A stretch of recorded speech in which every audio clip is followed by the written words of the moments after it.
Welcome to Norman, Oklahoma, home to one of college football's most storied programs. 7 national championships. And while an 8th won't be added this year, a Big 12 title is still within reach. It's the last game at home for Oklahoma's seniors. DeMarco Murray and his classmates are undefeated on Owen Field in their Sooner careers. Texas Tech wants to wreck them on Senior Day, but the Sooners are ready to do the damage.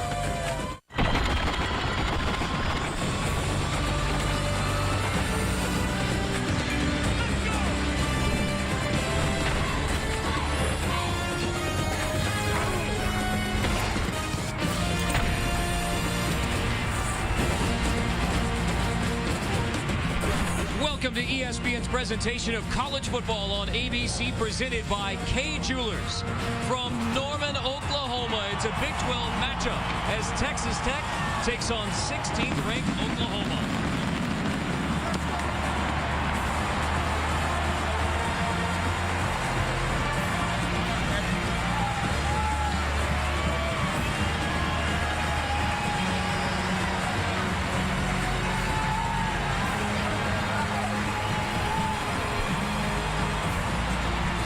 Welcome to college football tradition-rich Norman, Oklahoma. I'm Carter Blackburn, along with Oregon's winningest head coach Mike Bellotti and former All-Pac-10 quarterback at Washington, Brock Heward.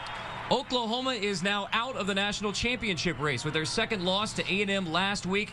Bob Stoops said last year when Oklahoma was out of the national championship race, it was almost like his team was drowning, searching for air. The question for the 2010 Sooners is, how did they respond now that the BCS National Championship is out of the picture? And this is all about finishing in so many ways. This Oklahoma team not finishing in the fourth quarter, outscored by 50 points, unable to finish in the red zone on the goal line. That's cost them 2 games. And most importantly, Mike, can these seniors finish as Big 12 champions? I think they can, because last year they imploded because of loss of serious seniors, the court leadership, the quarterback.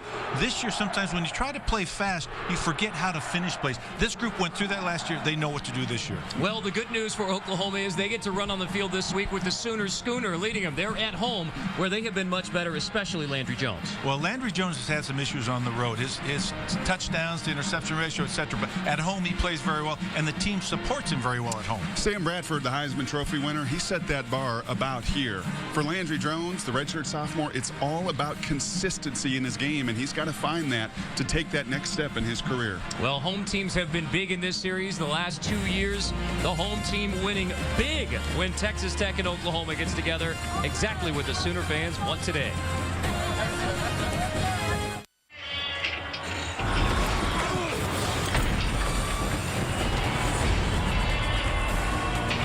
A special senior day here in Norman. 17 players honored their final home game in Norman, Oklahoma.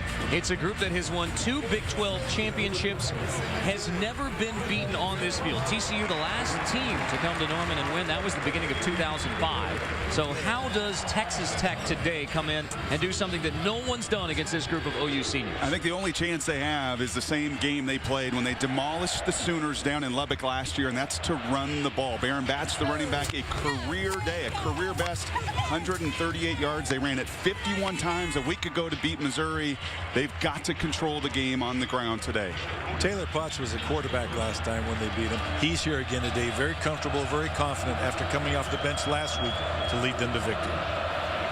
Oklahoma will get the football first, meaning we see the potent Oklahoma offense against the Texas Tech defense. That is 118 out of 120 passing yards allowed. It'll be an opening touchback. Donnie Corona's kick goes through the end zone, so Oklahoma gets the football at the 20. Let's look at the impact players when the Sooners have the football. And it starts with senior DeMarco Murray, Oklahoma's all-time leader with 61 touchdowns. He's been healthy for a calendar year, and you see a stronger, more physical DeMarco Murray. Ryan Broyles, well, he'll become Oklahoma's all-time leading receiver today because of his unique quickness and tremendous feel in space. On the other side, Kobe Whitlock, senior, 45-game starter, 30 tackles for loss during his career for Texas Tech. Whitlock, a native of Noble, Oklahoma. A lot of ties between Oklahoma and Texas Tech from Lubbock. Play fake on first down. Landry Jones wants the deep ball, looking for Kenny Stills.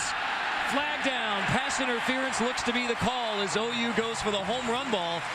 On the first play from scrimmage, Jarvis Phillips in coverage. Kenny Stills, a speedy receiver down the field. This was a play action fake going deep all the way. Landry Jones stared him down, got the call.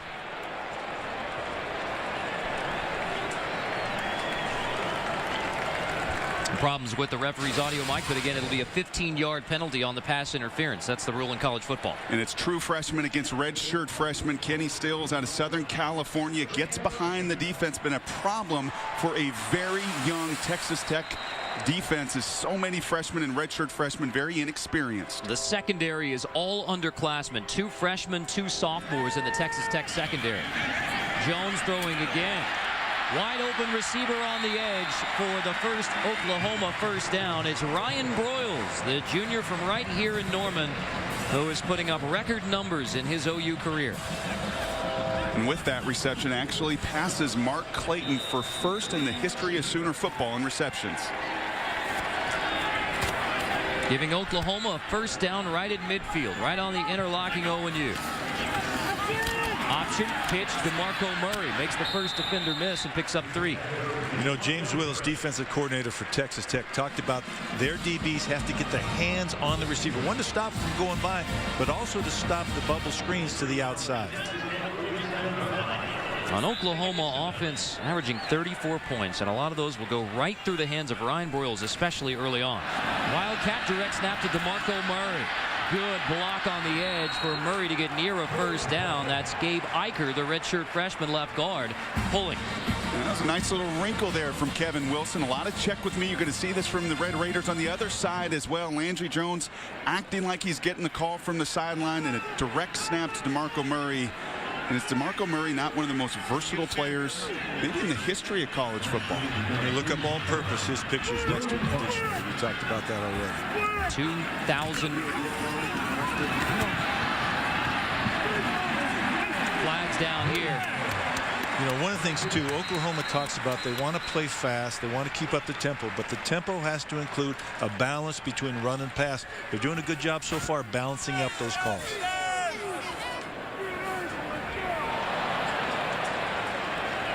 That's a face mask on the defense. The second 15-yard penalty on this opening drive against the Tech defense.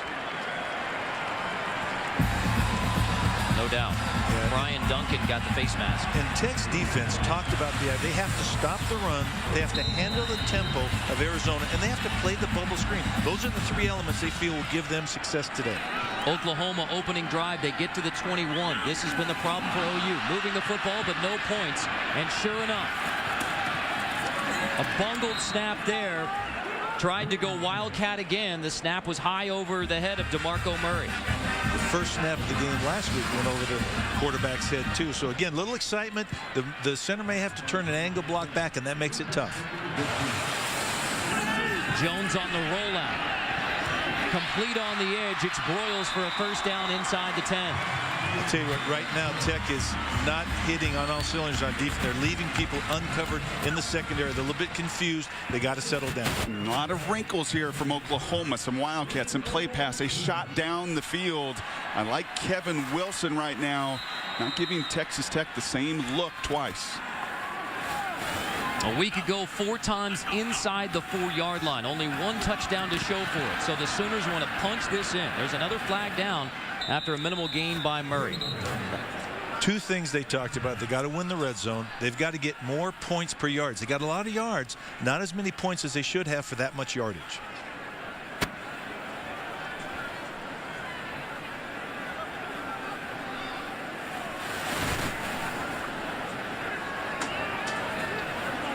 That's a chop block. Personal foul against Oklahoma.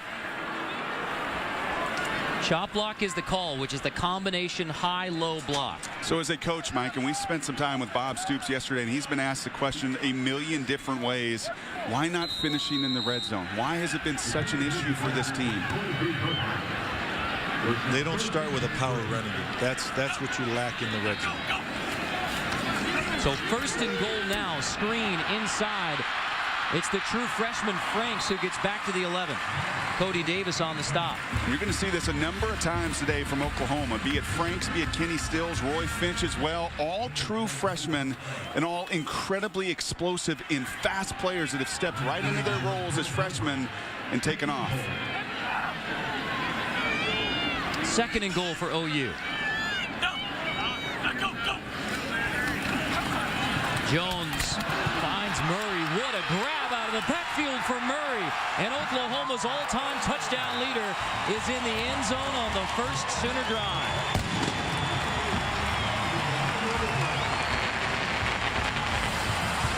We talked about being healthy for an entire off season. Murray's been banged up in his career, poor tackling, and look at the leg drive to fight through tackles. If Texas Tech is going to survive 60 minutes today, they must tackle better in space. And great anticipation by Landry Jones. Pressure in his face, threw the ball right on the money, despite the fact there were two defenders out there.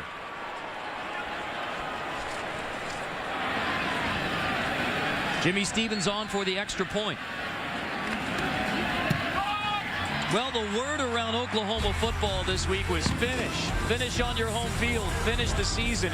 Finish your drives, which is exactly what the senior DeMarco Murray does on Senior Day.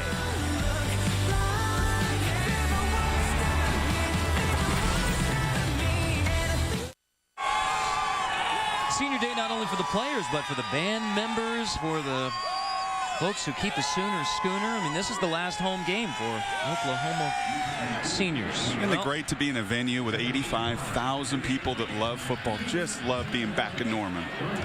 And the fans themselves grow attached to the seniors. When you come out, there's not going to be a dry eye in the place at some point because of these seniors, both the family and the fans themselves. And you saw Eric Stevens there, the electric sophomore from Texas Tech, the all-time leader in kickoff return yards in an area where Oklahoma's really struggled this season.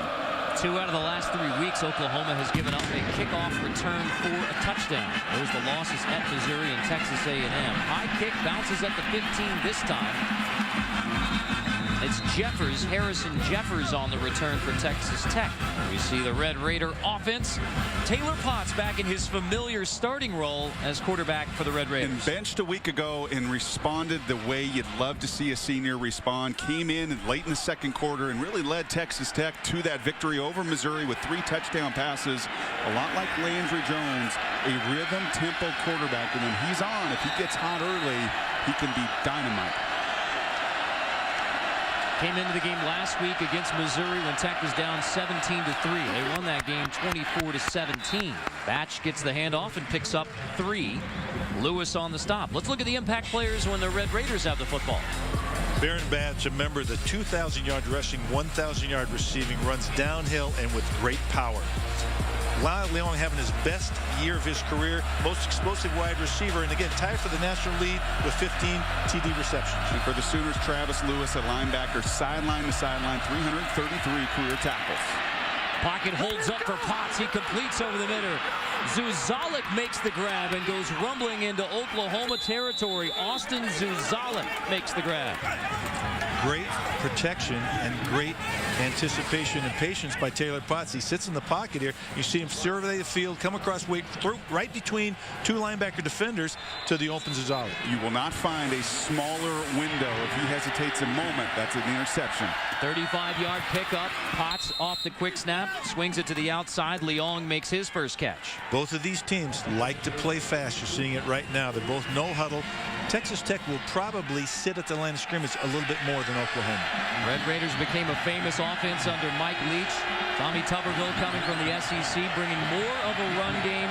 But still, it's Texas Tech throwing the football 5 wide on second down and short.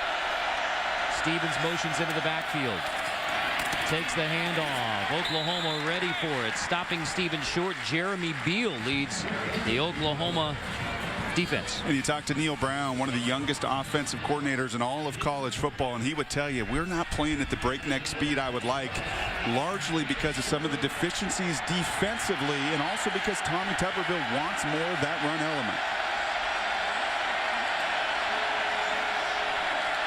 3rd down and 1. It's the Wildcat look for Texas Tech. Stevens takes the direct snap, picks up the first down inside the 10, inside the 5. Eric Stevens, the sophomore from Mansfield, Texas. And again, picking up on what they did last week to beat Missouri, run the football. And again, everybody knows they're going to do it, especially from the Wildcat. But great blocking up front. That's a hole we all could have run through. Adrian Waddle, tremendous job at left tackle of washing down that edge and creating a seam. On 3rd and 1, a 17-yard pickup. 1st and goal. Minimal gain by Stevens. Adrian Taylor, one of the Oklahoma seniors, in fact, one of the recipients of the Don Key Award. He and Jeremy Beal, which goes to the senior who's showed the most leadership and effort, named after a former Oklahoma football player who battled cancer in the early 1980s. And again, there's no subterfuge here. They're taking the quarterback off the field. So again, eliminates the pass worry for the Oklahoma defense. It'll be Lewis taking the direct snap here. You may throw this ball just as we talked about. Touchdown. Darren Moore gets the touchdown grab off the toss from Detron Lewis. Again, the Oklahoma defense, assuming there is no pass threat, is going to commit to the run, allows the receiver to get open late. Well, we see on this first drive, penalty flag down. After the play, unsportsmanlike conduct, offense number 14. A 15-yard penalty will be enforced on the kickoff. The touchdown is good. Well, that'll be interesting to see, because they say you can celebrate with your teammates. You just can't draw individual attention to yourself. Let's see. And Tuberville talking about the Big 12. The one difference with the SEC is the ability to throw the ball. You've seen that now with both teams on these drives, and even a receiver getting it done with the touchdown pass. A senior from College Station, Lewis, gets his first career touchdown pass. Touchdown Oklahoma, but the Red Raiders show they can move the football too. Is it the beginning of a shootout in Norman?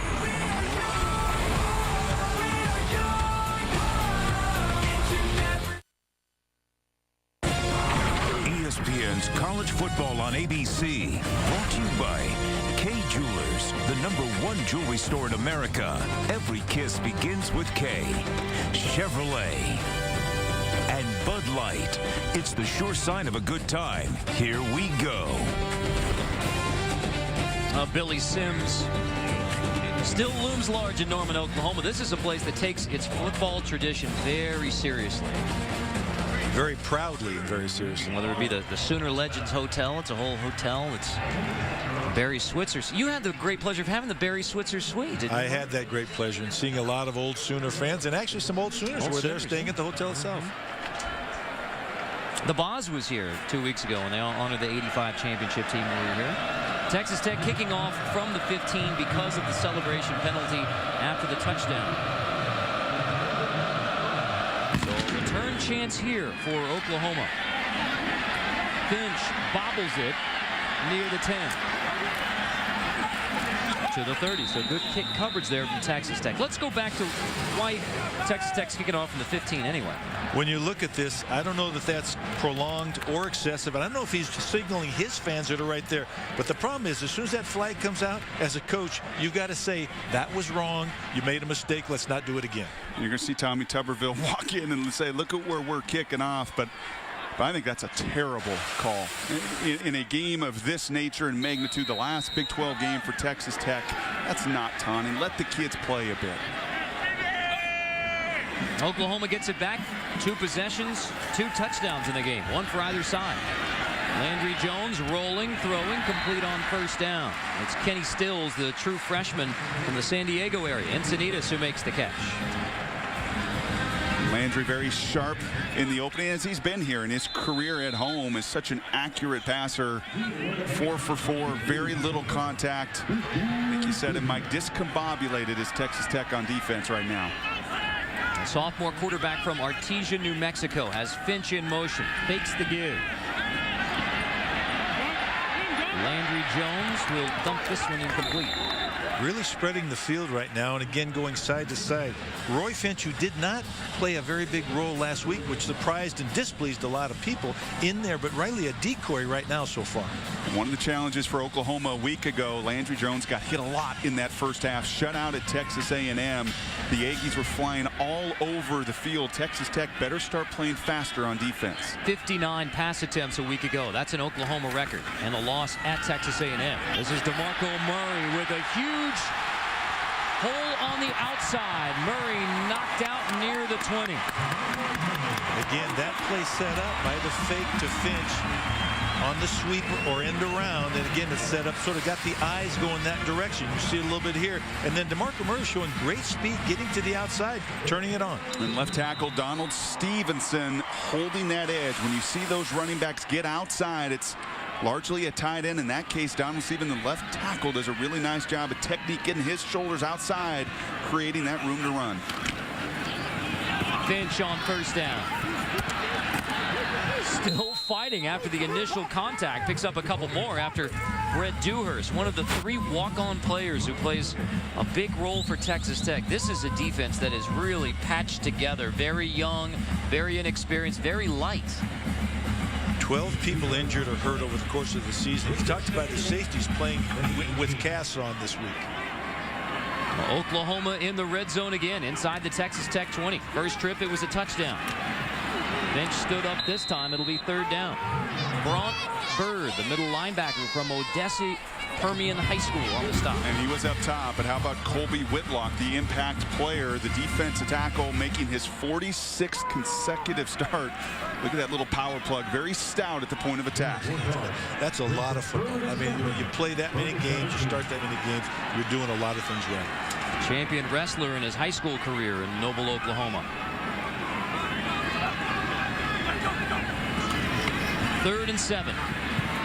Jones over the middle, incomplete. This is 4th down for Oklahoma. And it's another trip to the red zone for the Sooners, where they don't get it in the end zone, settle for a field goal. And that's got to frustrate the coaches. I tell you what, they want touchdowns. They talked about having to win the red zone by scoring touchdowns. We don't want field goals. Got to get the ball in the end zone. Remarkably, that's the 51st trip to the red zone for Oklahoma's offense. Just 22 trips in the red zone. Their defense is allowed. But when you're just around that 60% mark for touchdowns, that's not good enough. 34-yard attempt coming from Jimmy Stevens. He's 6 of 8 on the year. Make it 7 of 9. Boots it through. So points on the board. Oklahoma in the lead. But it's 3 rather than 7 for the Sooners. Hey, I'm Mark Cheney. I'm an exercise science senior. This is my last game driving the Sooner Schooner. We've got 2 guys in training. Go Seniors. Okay. L-A-H-O-M-A. Boomer. Sooner. Boomer. Sooner. Let's get rowdy. Let's get rowdy. Okay. L-A-H-O-M-A. Boomer. Sooner. Boomer. Sooner. Let's get rowdy. Let's get rowdy. Roughnecks in training, ready to take over. So the last ride on the buckboard by Mark Cheney, credit belonging to Mike Bellotti for immediately knowing what that is called. Eric Stevens on the return for Tech. Hit hard at the 26. Yeah, well done, Mike. You knew exactly when you saw the Sooner Schooner that was the buckboard. That's how I got to Oregon. You forgot.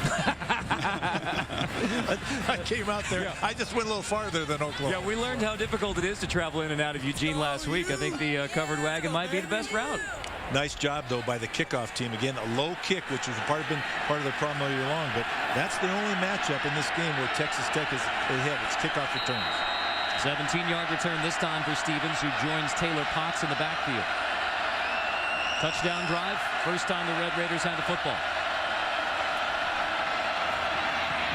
Stevens cuts it back to pick up a few. Texas Tech in the white helmets today. They debuted those earlier this year against New Mexico. Back in the 70s, 74, they wore a white helmet with a red face mask. They've gone with the black face mask in the 21st century on the white helmets. On second down, Stevens misses the pass. Jeremy Beal disrupting the pass intended for Stevens. And speaking of the 21st century, how about last week against Missouri? The first time this century the Texas Tech ran the ball more than they threw it. 51 times a week ago. I don't see that happening here in Norman this afternoon. But already early, first down run, you're going to see that emphasis more than you ever saw with Mike Leach.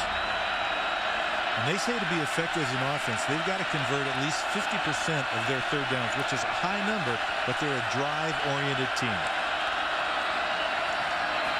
On 3rd and 7. Potts flings it to Batch out of the backfield, who was dropped in space by Jamel Fleming, the excellent junior cornerback. And boy, did Brent Venables and Willie Martinez rave about the way that their corners have developed this year, Hurst and Fleming. And just look at the technique on that last play. He knew where his help was coming from. His sole job was to make sure that that back does not break his containment. He knew his buddies were going to come help. Fleming sticking to the details. Redshirt junior really having a nice season. Jonathan LaCour to punt, the senior from Kingwood, Texas. He's been solid for Texas Tech this year. Ryan Broyles to return. Broyles lets it bounce and roll to near the 25. Well, tonight you get a chance to see the explosive Oklahoma State Cowboys go down to Austin to try and beat Texas for the first time in the Mac Brown era. Saturday Night Football presented by Southwest Airlines on ABC 8 Eastern 5 Pacific. Some of the nation will see USC versus Arizona or Clemson versus Florida State. Go to ESPN.com, search maps to see where you can find your game. I think we said this last time we were in Norman. You better give Mike Gundy a lot of respect and Coach of the Year type of honors right now, losing so many Cowboys a year ago and having his team playing at such a high level. It's amazing that Justin Blackman was not even a focus of the Oklahoma State offense a year ago, and he's leading the nation in receiving. DeMarco Murray, solid gain on 1st down. You know, good push up front right there. And if there was one thing that Kevin Wilson talked about, it's getting more punch and a physical nature at the line of scrimmage. And again, DeMarco Murray running north and south in his shoulder pads ahead of the ball. We've already called DeMarco Murray a lot. We've already called Jeremy Beal a lot. 2 of the seniors, 2 of the 17 playing on senior day. On 2nd down, it'll be Murray again on the toss. Murray has a 1st down for the Sooners. And Mike, what about seniors on senior day? Do you expect a different level of play?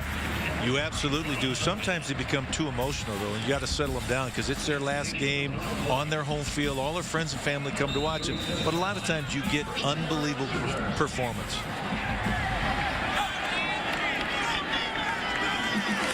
Direct snap to Murray as Landry Jones goes sneaking away from the center, and Murray picks up about 3 more. Not exactly the 4th grader taking the football directly from the center and walking through the defense, but still sneaky.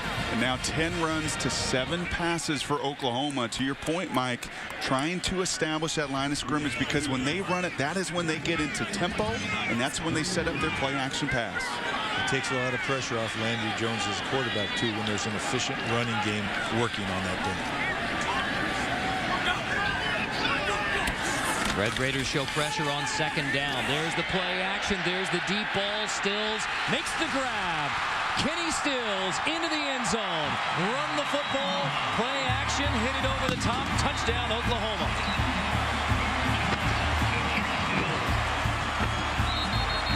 And I was going to add that when you run the football, it sets up the play action. Same play they opened the game with. This time they get it clean. It's not rocket science. When you get that run game going, you start to impact the game at the line of scrimmage. It softens the defense. After the play, unsportsmanlike conduct, offense, number 4. That 15-yard penalty will be assessed on the kickoff. The touchdown is good. Kenny Stills spiked the football in the end zone. Both head coaches have let their young guys know we can't afford this in our kickoff coverage game. Well, you don't like to kick off 15 yards back, I guarantee you.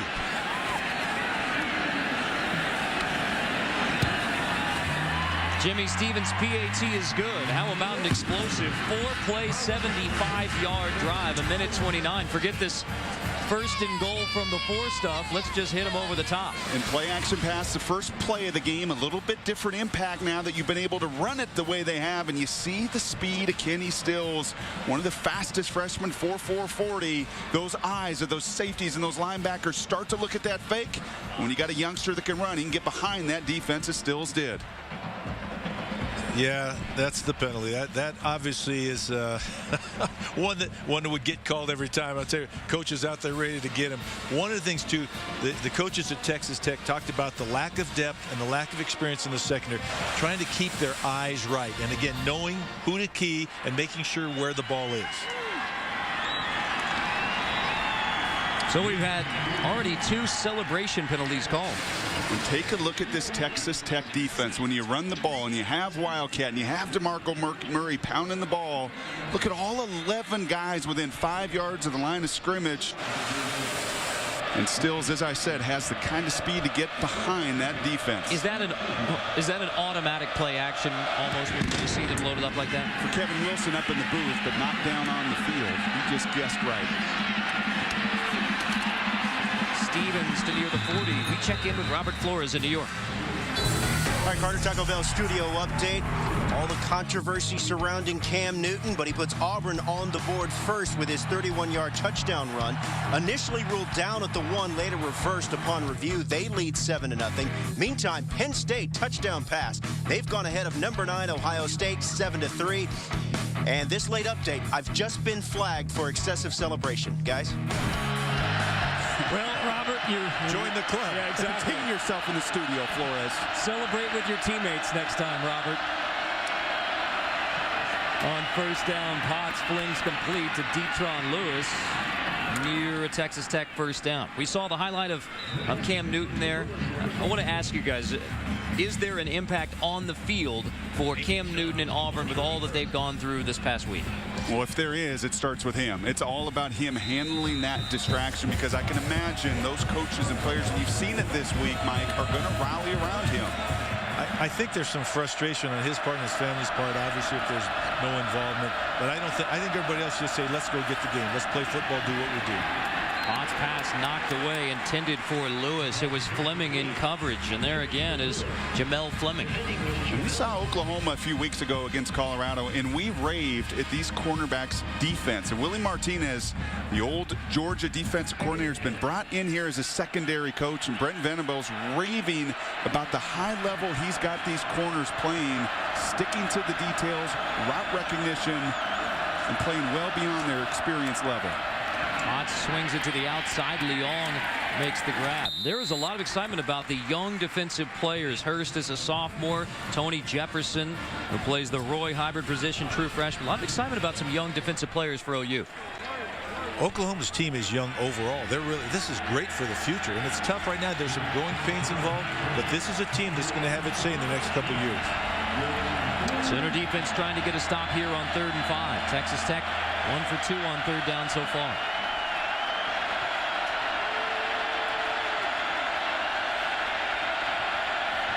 They're getting their alignment straightened out, make sure who's on and off the ball. 4 seconds to get the snap off. Whistle. Could be timeout Texas Tech with the play clock winding down. So before 3rd down. Timeout, Texas Tech. Their first charge timeout of the half. One of the fun things we do on the ESPN family of networks is the tip-off marathon. 21 games on ESPN, ESPN2, ESPNU, ESPN3.com.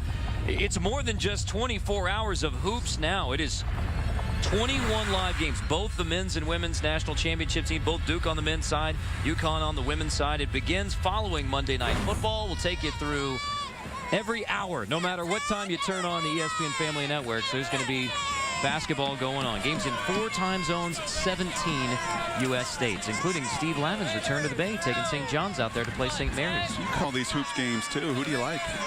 Well, I think Duke is going to be pretty good this year. I think Singler and the Blue Devils. And if you're a Big 12 fan, keep your eye out for Tristan Thompson at Texas. I just got booed here in Norman for saying that. 3rd and 5.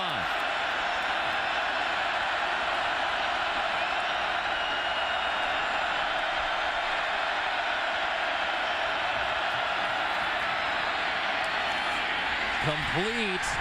Close to the first down. It's Swindoll who makes the grab short of the first down. So what do you do with your defense that has been so problematic this season, Mike? Do you go for it here? It looks like they are, and it doesn't surprise. It's sort of like Mike Leach, sort of like his predecessor. I mean, they'd go for it just about anywhere. And again, this is obviously a situation where it's way too long a field goal. Why punt the ball back?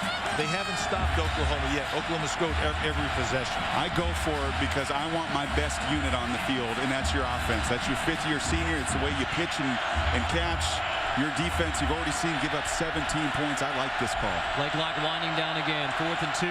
16th time Tech goes for it on 4th down this year. Pass is batted and incomplete, and the Oklahoma defense stops Tech on 4th down.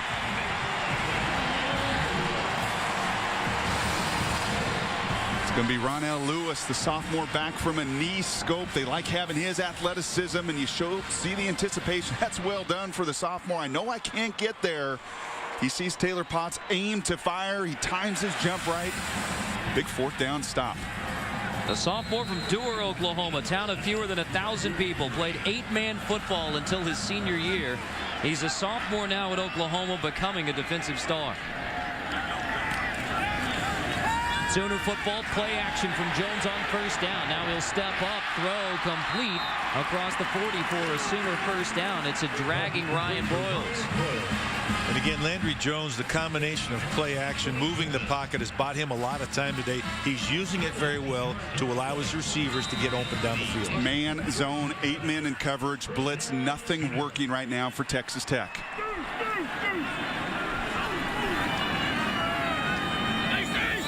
18-yard pickup to the Sooner 40. Jones hands off to DeMarco Murray, trying the stretch on the outside. Trey Porter, the true freshman from Midwest City, Oklahoma, only about 20 miles from here in the Oklahoma City area, makes the stop. And we had that good shot of those safeties around the line of scrimmage. Porter, that safety, remember the last time on that play, Murray able to get outside on the edge. That time those safeties come up to defend, and Porter able to bring Murray down. They like Trey Porter. They think he's also their best cover guy in the entire secondary. As a true freshman.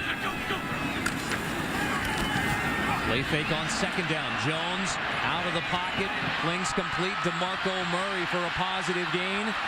Murray finally dragged down about 3 yards short of the 1st down. Bird makes the stop.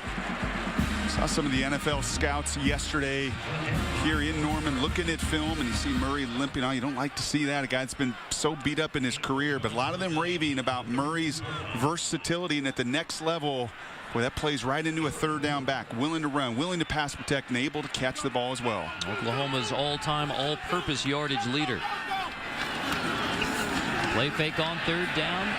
Jones rolling, finds Finch anyway, makes the grab, but looks to be a yard short.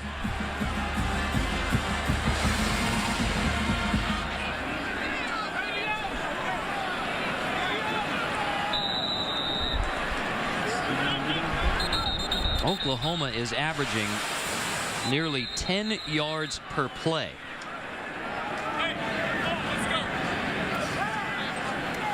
Looks like they're working on Murray on the bench. You hate to speculate, as I talked about, as an impact player. He's been so beat up through his career here in Norman. A player down as well, and that's unfortunate. It's Brian Duncan, probably the most productive, right along with Colby Whitlock, productive Texas Tech defender. But Murray has trained so hard this offseason, really wanted to get himself.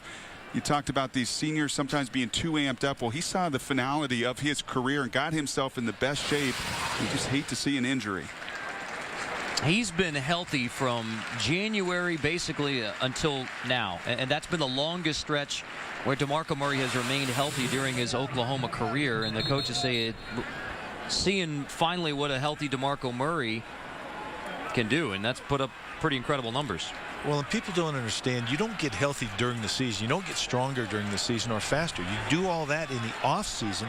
He's never had that opportunity, so this is the first time he's had a chance to really affect his physical status. Sooners line up for it on 4th and 1. Moses Madu in the backfield now with Trey Millard, the true freshman fullback.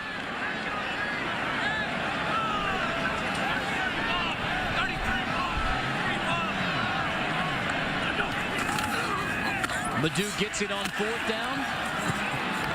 We'll see where his forward progress was stopped. Tyrone Saunier makes the tackle, but Madu appears to pick up the 1st down with the forward progress. And he's a bigger back. He was their power back before, but he had some problems with fumbles and got pulled from the lineup. I'm always uncomfortable with a double check with me situation in those 4th down. Credit that offensive line of holding their water. Often when you get those big guys ready and ramped up on a 4th and 1 opportunity, you hate to have them sitting there with their hand on the ground. But the veterans up front got it done. That may have been a no-play situation, though. Oftentimes, they will not give a play for that exact reason, because you don't want them getting antsy about the snap count. So you wait, you survey the field, and you actually give the offense a formation, but absolutely no play. Gaylord Family Oklahoma Memorial Stadium is pretty quiet right now for a place where the home team is up by 10 points and driving. And Finch back in the game, who is one of their most explosive playmakers. Exactly even rush and pass from offensive coordinator Kevin Wilson and the Sooners. Roy Finch in the backfield, DeMarco Murray on the Oklahoma bench. Finch breaking through tackles. The explosion from the true freshman from Florida for an Oklahoma touchdown. Did I say one of their explosive playmakers? 29-yard touchdown run. First touchdown of his career. Of his Sooner career. You don't see him spiking that ball. He saw the tongue lashing that Kenny Stills got. Acted like he's been there before, celebrating his first.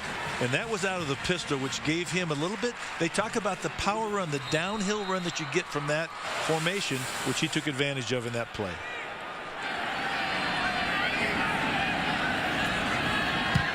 Jimmy Stevens remains perfect on the year. PATs 24-7 Oklahoma on Texas Tech. 29-yard touchdown run for Roy Finch into the end zone for the first time as a Sooner.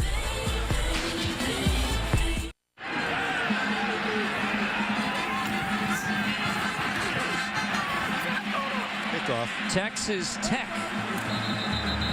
And Eric Stevens takes a short kickoff to the 30. There is a flag on the play, so it will be Texas Tech getting the football now on offense. And a flag, that I'm not sure what it is. We'll see, probably against the return team, it looks like. During the return, holding on the return team, number 2. 10-yard penalty from the spot of the foul. It'll be 1st and 10. One thing that has hurt Oklahoma over the course of the season is the short kickoffs, as we talked about. But it also disrupts the timing of the return team, because it's hard. You're set back, and they may end up moving those people up a little bit to get better blocking angles as the course of the game continues.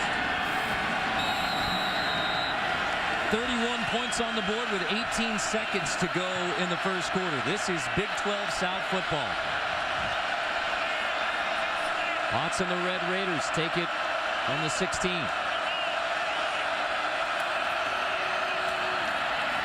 Batch on the stretch for just a few.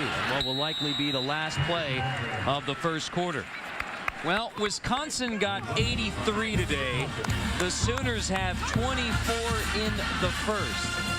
How high can Oklahoma count today on Senior Day in Norman? 24-7 at the end of one.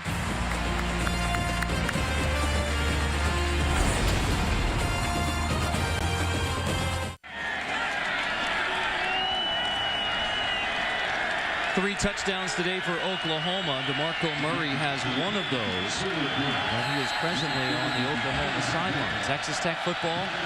Taylor Potts from the shotgun on 2nd down. First play of the second quarter. Batch bounces off a would-be tackler, and Baron Batch, the senior from Midland, out to the 42. Let's go back to DeMarco Murray and what his issue may be.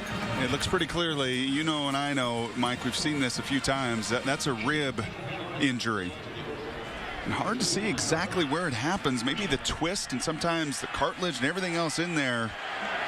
That's a painful injury. After a 24-yard pickup, minimal gain by Crawford as we check in with Robert Flores. All right, Carter, New York Life studio update, and Georgia has gone ahead of number 2 Auburn. Aaron Murray, second touchdown pass of the day. This one to Sean Chappis, and it came right after Cam Newton was intercepted. Penn State also leads number 9 Ohio State 14-3. So a couple of upsets brewing right now. You gotta love the chaos in November. Oklahoma fans not loving that they are out of the national championship race in November with the loss a week ago to Texas A&M. Potts flings complete to the outside. That's Alex Torres who makes the grab, the sophomore who is coming back from an arthroscopic knee surgery 9 days ago, which is a pretty amazing recovery. And Neil Brown talking about the spark that he can provide in the offense. You see a little bit of play pass as well. The eyes go inside of Oklahoma. Torres does a nice job plucking that ball out of the air. I'll just say, look at the quarterback keeps the ball. I know we talk about that. The difference between a Tommy Tuberville offense and a Mike Leach offense, the quarterback will keep the ball. They run the zone read, and he truly reads it. The defensive end comes down, forgets about the quarterback, may keep the ball, takes it outside, does a great job. And that's Jeremy Beal who says, you got to be kidding me. I played Texas Tech for 4 years. Their quarterback never runs. And the senior Beal gets beaten on that play. From the Sooner 29. Jones over the middle. Incomplete now. Incomplete. Potts. Pass incomplete at the 20. Hard to tell whether he caught that ball or trapped it against the ground. Let's see if we can get an angle here. And the ball's loose, hits the ground. Good call by the officials. That's Zuzalik, the intended receiver. Those are the plays on the road that Texas Tech has got to make. The previous play is under further review. They're going to look at it even more and validate, hopefully, what we saw up here. Now, Mike, you touched on it with the zone read there and what Texas Tech will look like, especially offensively, with Tommy Tuberville as the head coach. How different do you think Tech is right now? How different will they be in the years to come? Well, there's two things. One, they want to have balance on offense. So they want to run the ball 50% of the time. And again, with Mike Leach before, the run was an afterthought. They were comfortable throwing it 60 to 80 times if they needed to. The other thing is Tommy Tuberville is a defensive coach. He's going to recruit to defense. He felt coming in that they had not recruited necessarily defense. They just taken some people and put them over there, and they wanted to win by outscoring people. He said the comparison between the SEC and the Big 12 is in the SEC, you run the ball and you play defense. That's how you win.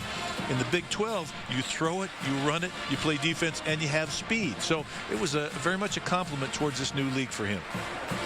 And I think pretty clear here, guys, on a number of replays, when that ball makes contact with the ground, as we've seen it really best illustrated on this replay,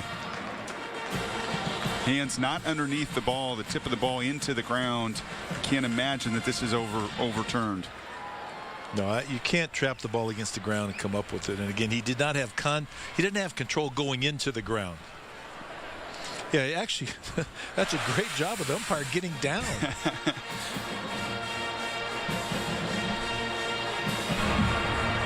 After further review, the ruling on the field stands is called incomplete pass. And the one thing Tommy has done is he does want to turn around this defense, but he hired Neil Brown away from Troy, keeping a lot of these same principles. They do want to run it more, but they will recruit to this spread. He hired the young coordinator because he wants to continue to throw the ball. Feels like you need to do that in the Big 12 South, but much more emphasis on the defense than you've seen in Lubbock over the last decade. I mentioned earlier a week ago against Missouri, 51 rush attempts, the most in 11 years for Texas Tech. But 5 wide, empty backfield here on 2nd down and 10 inside the Oklahoma 30. Sooners show pressure. Taylor Potts' pass is caught by Eric Stevens, the sophomore all-around back for Tech. The other thing last week, and we talked about this against Missouri, their defense held Missouri 1 out of 12 on 3rd down conversions, 0 for 2 on 4th down conversions. So they're making a difference in just the mentality of the defense in big games. Potts took a hit at the end of that play as well. That's your kickoff returner slash running back, showing how well everybody catches the ball for the Red Raiders. Running on third down, Stevens appears to be a yard short. Beal makes the stop. Jeremy Beal having a great start to his senior day.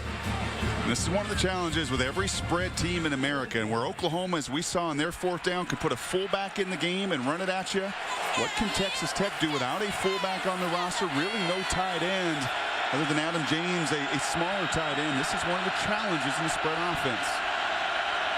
4th and 1 for Texas Tech. Already a 4th down stop by the OU defense today. Potts is going to throw on 4th down if he can get it all. Potts takes the sack. OU comes up with a stop again. It's Jeremy Beal, the senior on senior day, with the 7th sack of his final year with the Sooners. You'd love to be able to find a way to run it downhill. When you've got to throw, you're playing right into the strength of the Sooner defense.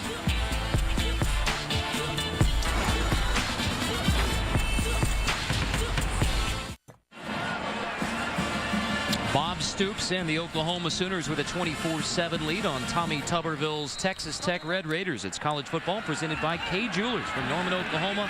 Carter Blackburn with Mike Bellotti, Brock Heward, and our outstanding ESPN crew.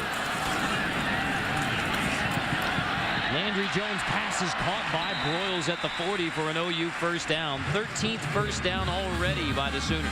And just look at the difference in Landry Jones this week in the film that we watched yesterday. A comfortable pocket, comfortable throws, the jersey clean, not getting hit, and when he can set his feet, he is deadly accurate.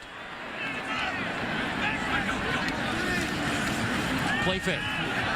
Jones pressured and sacked on 2nd down.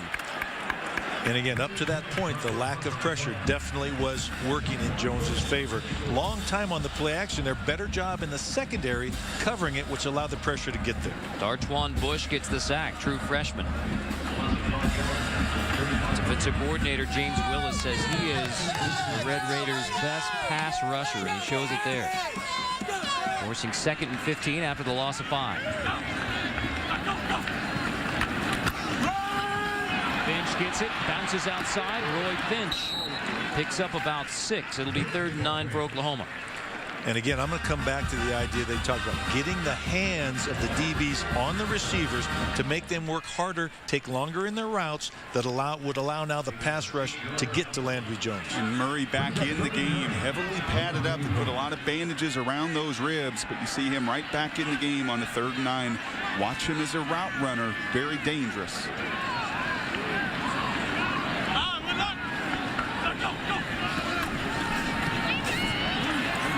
Time to throw on 3rd and 9, out of the backfield.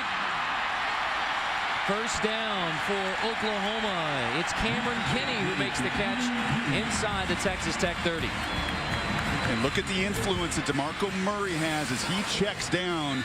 He's going to come right over here in the middle, and you're going to watch the play right over the top. Look at the emphasis with the defenders as they suck up on Murray.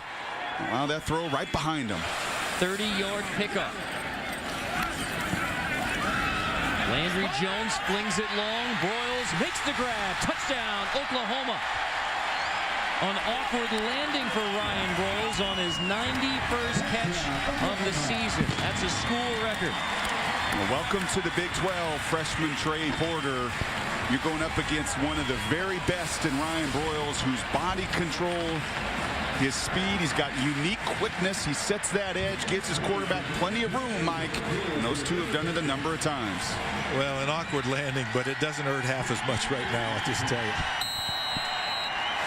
Only 5 plays, 72 yards. The Sooners are up to 30 now. Less than 5 minutes into the 2nd quarter.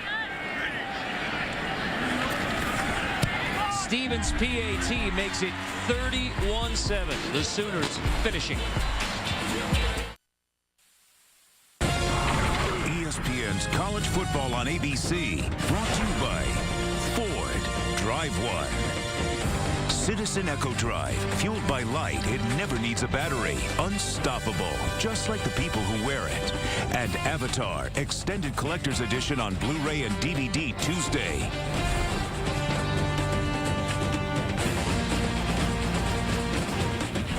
I'm here in the ExxonMobil Lawrence G. Rawl Engineering Practice Facility.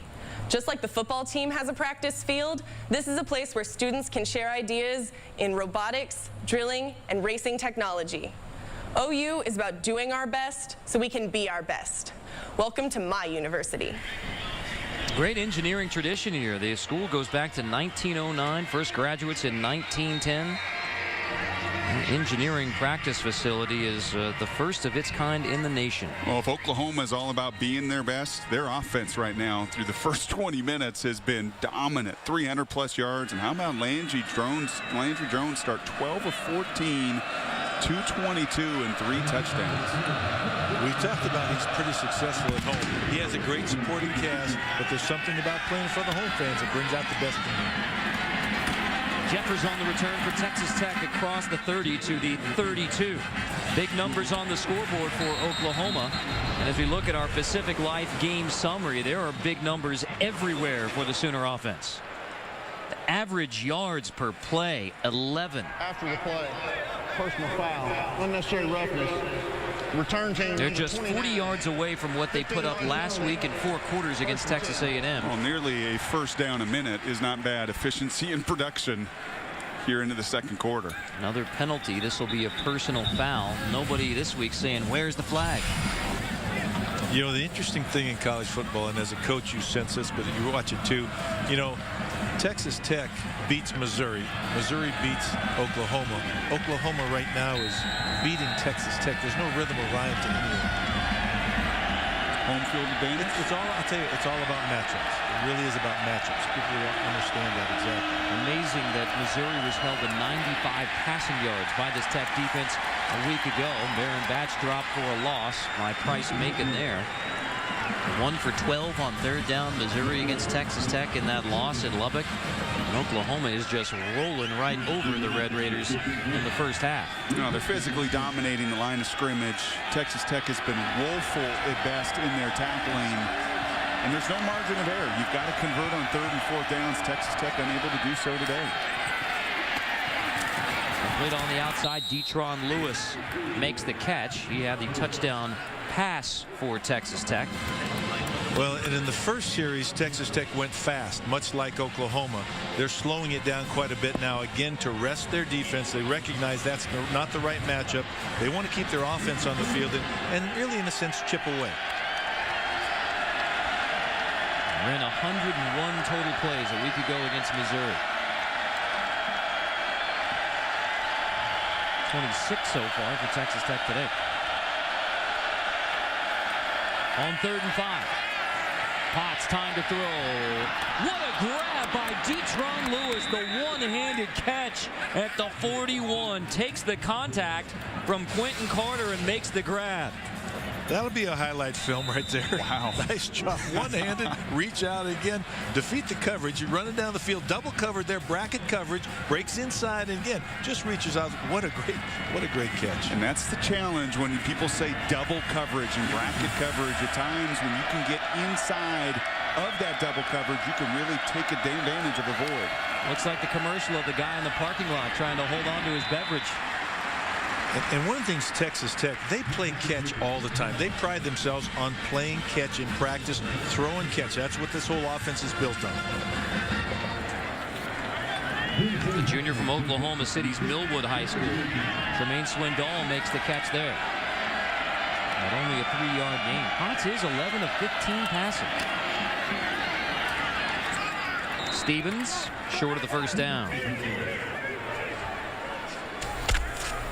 I like that guy. When is the last time Oklahoma lost 2 consecutive games in a season? That is our Aflac trivia question, as Taylor Potts tucks it and runs for a first down. So again, last time Oklahoma lost 2 consecutive games. When's the last time it happened? Aflac trivia question, ponder that. Well, when was the last time that Taylor Potts had more than 1 run in a game? Does it never happen with Mike Leach? That is the zone read principle. That's where he got out the gate on the long run outside of Jeremy Beal. He does it on the other side as well. Oklahoma's got to start accounting for him carrying the ball. 2 first down runs by Taylor Potts today. To the air, incomplete. In all honesty, they're not accounting for him. You're absolutely correct. And I don't think they respect him. I don't think they're going to worry too much about it, in all honesty. They're going to dare him to run the ball and to beat them because they're more worried about the running backs right now than the quarterback carrying the ball. And that first down pass, Neil Brown talked about Taylor Potts. If they had a chance today, it had to be really accurate. And you just can't afford a miss like that on first down. Lewis on the screen on the outside. Complete, well short of the first down. When you are a possession-oriented team, and that's how Neil Brown described his offense, they lack the home run hitter in the big play. You've got to be so efficient as a passer. That's why Taylor Potts was benched a week ago. And now you see 3rd and 6, 3rd and 7, much more difficult than if you can get that first down and early down completions. Call this 3rd and 6.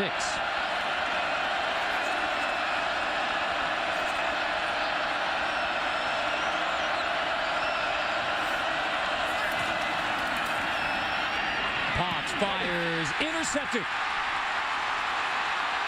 Pass is picked off. It's Quentin Carter who has the interception.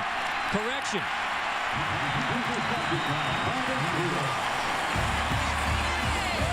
It's Travis Lewis who has the pick.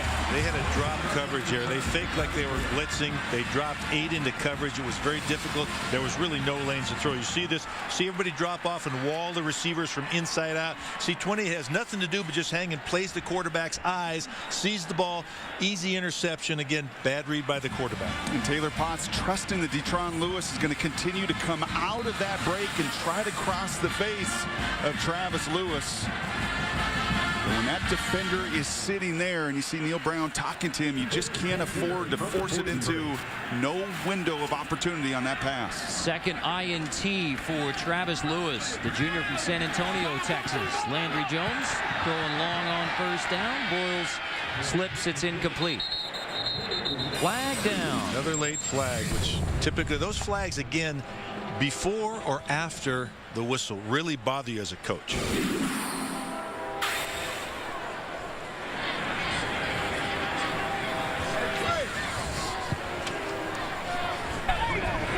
After the play, personal foul, unnecessary roughness, offense, number 76.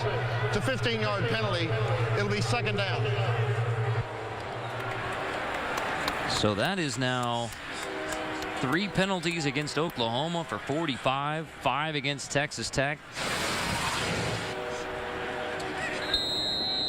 Ooh, that's Jarvis Jones. You don't like to see that. That is completely uncalled for on Sam Fihoko. That's how significant leg injuries occur. No place for that in college football.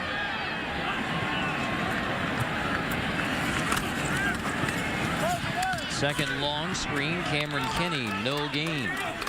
Answering our Aflac trivia question. Aflac! You have to go back to 1999 since Oklahoma has lost back-to-back games. That was Bob Stoops' first season as head coach at Oklahoma. This is 3rd down and long for the 2010 Sooners. Jones flings it long, intended for Kenny, just overshot him. Heck of a throw by Landry Jones. And unable to overcome that 15-yard penalty. It hurts you. Now, we've talked a number of times today with Texas Tech and digging themselves out of a hole. But Jarvis Jones, I don't understand what you were doing on that play at all. I know we've seen Bob Stoops a couple times today with some of the discipline issues and the personal foul on Kenny Stills. They're going to look at that one on film, and they're going to talk to Jarvis Jones because that's the stuff people around college football and Texas Tech will take notice of. And as I said earlier, there's just not a place for that in the college game or pro game or any level of football. Press way to punt. Detron Lewis back. This is the first time that Oklahoma has punted. They've scored on every other drive, trickling into the end zone. Oklahoma rolling over the Red Raiders. To Mount Rushmore of coaches around Oklahoma football. I go back to the great Benny Owen, coach from 2005 to 1905 rather to 1926. Then Bud Wilkinson, Barry Switzer won 3 national titles. Bob Stoops won a national championship in 2000. Benny Owen actually won a total of 410 games as a coach here, between football, basketball, and baseball. He coached all 3 sports in the early 20th century. That pass is intercepted by, it's incomplete. Almost intercepted by Quentin Carter. Quentin, I'm trying to give you a pick today. And that one was nearly an interception, incomplete pass. And it's good protection. We've talked about that a number of times today, and that's an accuracy issue. Taylor Potts, normally a very accurate guy like Landry Jones. We've now seen 3, 4, 5 passes where you must be precise within this offense. On 2nd and 10. Crawford, the junior out of Memphis, Tennessee, keeps the legs churning to the 39. You know, Texas Tech plays on artificial surface. This is their 6th game on the road on grass. And a couple times they've slipped down. He almost slipped there, but actually helped him because he slipped, stopped people from coming after him, and then got about 10 more yards after contact. Well, I'll tell you, all 3 backs, Batch, Stevens, Crawford, these guys can run through tackles. I think Oklahoma assumes if they get there, they're going to bring them down. They've got to wrap up, be a little more fundamentally sound tackling. Stevens stood up. Quentin Carter there on the stop after a 4-yard gain. And again, they're running the zone read. We keep talking about this because the quarterback can keep this about any time he wanted. If you watch here, just see what his reaction is. It's where his eyes are at. There he plays it actually pretty well. I would have had a give there for sure, but they have not respected the quarterback keep all day long. It's 2nd and 6 with Taylor Potts, senior out of Abilene, Texas. Setting up the screen, throws it back. Batch makes the grab. There's the slip. He's going to lose it after the catch on the screen. Well, he's a part-time superhero and a dad, but now his secret identity has been exposed. Will his fight for justice jeopardize the lives of everyone he loves? Michael Chiklis stars in ABC's No Ordinary Family, all new Tuesday, 8, 7 Central on ABC.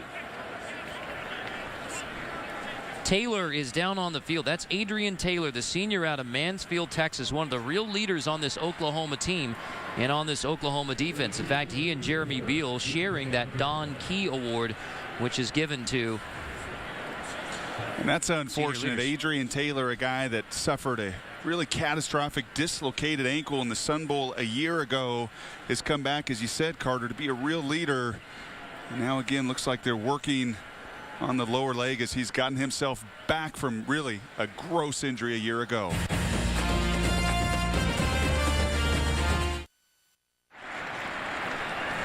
This is a tough one. One of the senior leaders of Oklahoma's football team being carted off the field on his senior day. Adrian Taylor, the senior from Mansfield, Texas.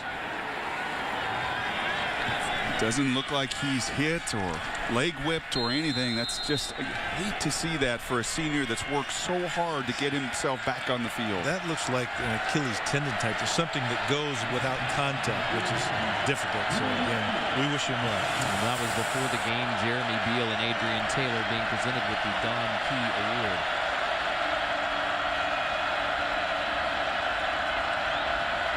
This is 3rd down and 8 for Texas Tech.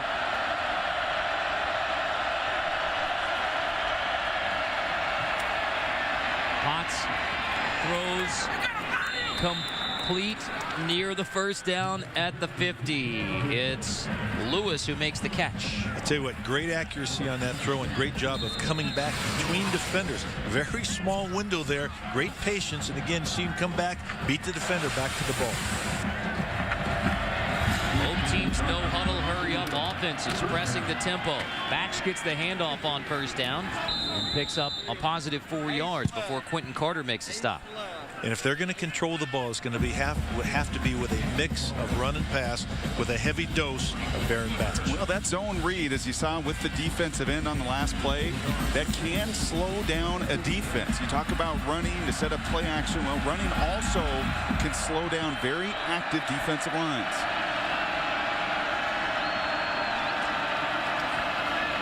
Watch the throw on 2nd and 6 off the hands of Tremaine Swindoll. Nice job. They brought some pressure, and he threw in the void. But you're right. The other thing about the zone read, it'll keep the defensive ends from just pinning their ears back and coming after you. So, again, it'll help you even in the pass game.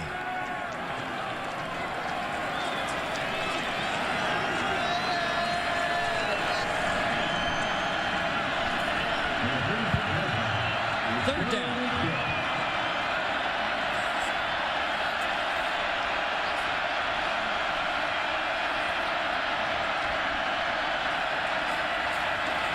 Long drop for Potts on 3rd and 6 over the middle. It's Batch out of the backfield. Wrestled down short of a first down.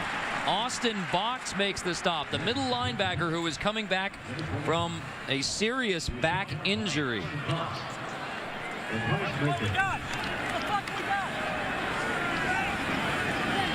Brent Venables, defensive coordinator, excited to have Austin Box back. Said that he had a significant injury to the point where they almost had back surgery to end his career. And like Adrian Taylor, you just got to give those guys, these college athletes, credit for all that they have to do as student athletes and rehab and working and surgeries to get back on this field. In that case, I think a really saving tackle on 3rd down. McClure hangs the punt high. Ryan Broyles will make the fair catch at the 16. 10th time that LaCour's punted inside the 20. Well, tonight the ball coach back in Gainesville. The SEC East title is on the line. College football primetime presented by Hampton Hotels on ESPN tonight, 7:15 Eastern. This should be a fun one. A tough dose, though. South Carolina 0-12 all-time in Gainesville. That's a rough one for the old ball coach. And South Carolina has never won the SEC East, never played in that championship game. Would be quite a statement for Steve Spurrier and a step forward for his program there if they can find a way to win tonight. On 1st down, Finch gets the handoff, tries to stretch it to the outside. But Trey Porter is there waiting for him. No gain. So a couple of guys who are going to get to know each other over the next few years. Finch, the true freshman running back for Oklahoma. Trey Porter, the true freshman safety from Midwest City, Oklahoma, just up the road. And the Red Raider defensive secondary. Jones to throw off the hands of Stills. There was contact, but no flag. Ooh, that jersey was stretched just a little bit prior to the catch. I'll tell you what, I think he got away with one on that. Jarvis Phillips might have been just hanging on just a little bit. Did a nice job of setting it up there. Again, you can watch right here. Wouldn't you like to see him threaten a little bit more off the line of scrimmage? I would. He has to get the guy's momentum going, have him shift his body weight, then make that move. Quickly to 3rd down. Jones to throw. Finch incomplete. Trying the wheel out of the backfield. Well, when you have a quick tempo, no huddle team, you can go 3 and out very quickly, which is what Oklahoma does here. And that's back-to-back stops for Texas Tech defense. And I'll tell you, you look statistically at Texas Tech, and they've been in nearly every game this season. There's been a quarter in each of their games where they've given up 21, 24, 21, and then they have found a way to settle down a little bit. So if they could put a drive together, score a touchdown here going into halftime, at least their defense can go in knowing they've stopped the Sooners back-to-back occasions. And they've come from behind on 2 or 3 different occasions this year by multiple 2 and 3 scores to win games. Including Missouri a week ago. Tigers were up 14-0. Tech came back to win it. But this is a 31-7 lead for Oklahoma nearing the end of the second, which means a halftime report brought to you by Capital One is coming up. Robert Flores will get you updated on everything going on around college football, including the Georgia-Auburn game and the TCU-San Diego State game. That's a 56-yard punt from Tress Way, backing Texas Tech up to the 26.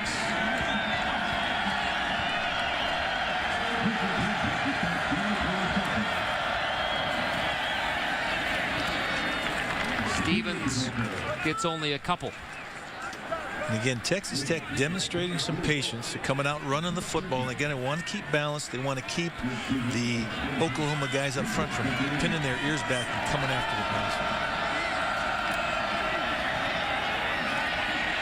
Potts pressured and sacked on second down. It's Jeremy Beal with his second sack of the day. And again, you can't take a sack in that situation. You'd rather see him throw the ball away. 1, to save yardage, and 2, to stop that clock. Timeout, Oklahoma. 30 seconds. 30 seconds, timeout. Let's take a look at the BCS standings, brought to you by Discover. And there's some intrigue right now with Auburn trailing against Georgia. TCU with a missed extra point, down by 1 versus San Diego State. And I'll tell you, Georgia is a very different team with A.J. Green. It's helped a young quarterback. They've won 5 of 6 games. Does not surprise me at all that Auburn, who's had some difficulty within their secondary, is struggling a bit with the Bulldogs. And really, amidst all of this controversy and all of this talk and all of this speculation right now, that is the Auburn football program. How about TCU, the last team to win on this field as a visitor in 2005, first game in 2005. Brady Hope at San Diego State has assembled a dynamite staff around him. On third down, out of the timeout, Lewis makes the catch for Texas Tech. Well short. Oklahoma's going to get the football back with over a minute to go. Brock, you're right. Al Borges, their offensive coordinator, Dan Ferrigno, their receiver coach, both worked for me at different times at Oregon.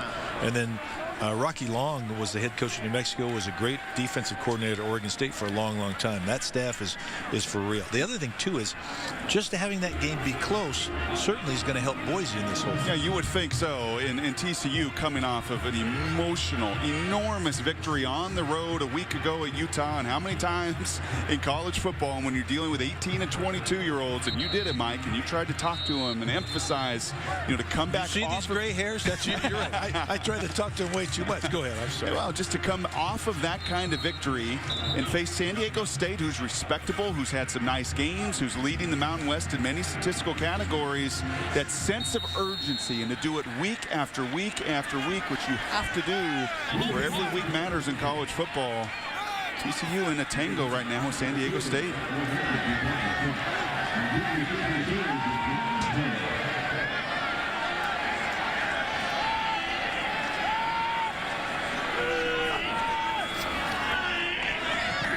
LaCour hangs the punt. Ryan Broyles going to take it at the 35 and attempt to return this one. Gets about 10 on the far sideline.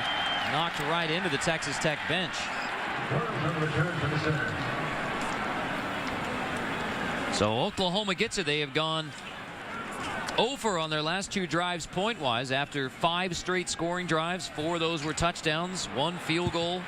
Punt, 3 and out on the last possession by Oklahoma. Well, I'd have to imagine you're going to see a little bit of Ryan Broyles here. You get into these situations and your offense is lagging a little bit. You're ahead. Again, that sense of urgency. You're ahead 31-7.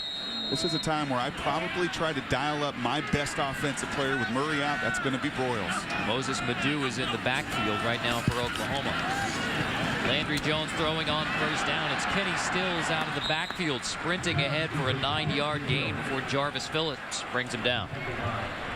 Brock, you're exactly right, too, with DeMarco Murray out, because, again, the last 2 series, he hasn't been in there. They bogged down as an offense. Jones on the slant, complete for an Oklahoma first down. And again, double move in and out. Better job that time of setting up the DB, but also got the protection to wait for it. Stills makes the grab. First down, Oklahoma. Rapid fire Oklahoma on offense, and they are rolling. Complete on the outside. James Hanna, the pass catching tight end, inside the 20. James Hanna, only 8 receptions on the year, but 5 for touchdowns. That's being efficient with the ball. And now Oklahoma inside the Texas Tech 20. Plenty of time. 32 seconds left. Oklahoma still has a timeout.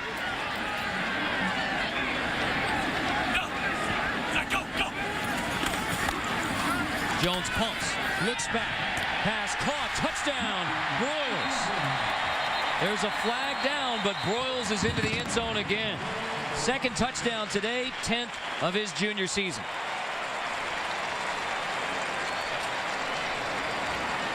If it stands. I think that's that sluggo seam play that is so popular both professionally and now in the college level. Personal foul. Hands to the face. Defense, number 95. That 15-yard penalty will be enforced on the kickoff. The touchdown is good. And you see Landry Jones look one way, tries to influence those very young safeties for Texas Tech, and he knows he has Ryan Broyles, who in one-on-one situations locked up with Porter, the safety, because of his body control, in his feel, in his sense of timing.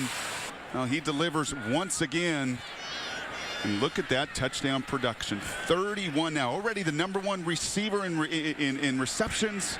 Now ties the touchdown mark as well. PAT good from Jimmy Stevens. So Oklahoma still leaves 27 seconds on the clock as they get a touchdown in just 38 seconds. Don't even need the timeout to get it into the end zone.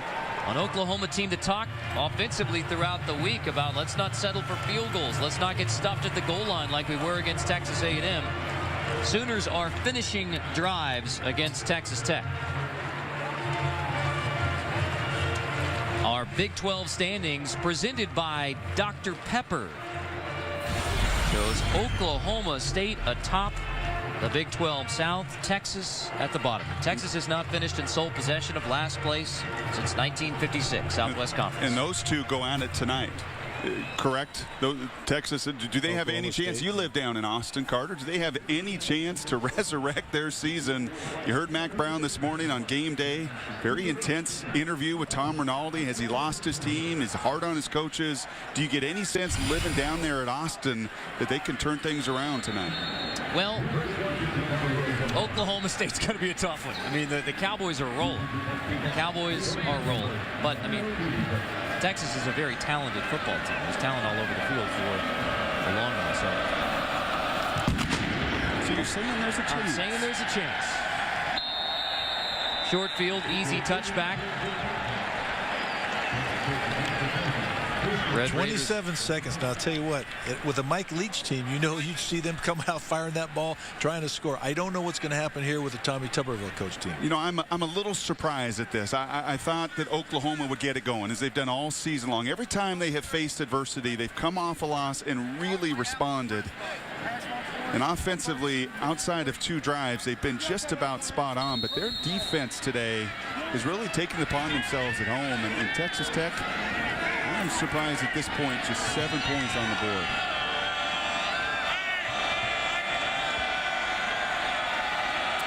Potts and the Red Raiders from the 20, handing off the Batch. So running the football with less than 30 seconds remaining in the first half. Stop the bleeding in this half. Get out of it. Let's not give them another chance. Come back and we'll play the second half. And Texas Tech is likely just going to go to the locker room, trailing Oklahoma 38-7. Oh, it's good to be home for the Oklahoma Sooners. 38-7 lead at the half. Stay tuned after the break for the Capital One Halftime Report.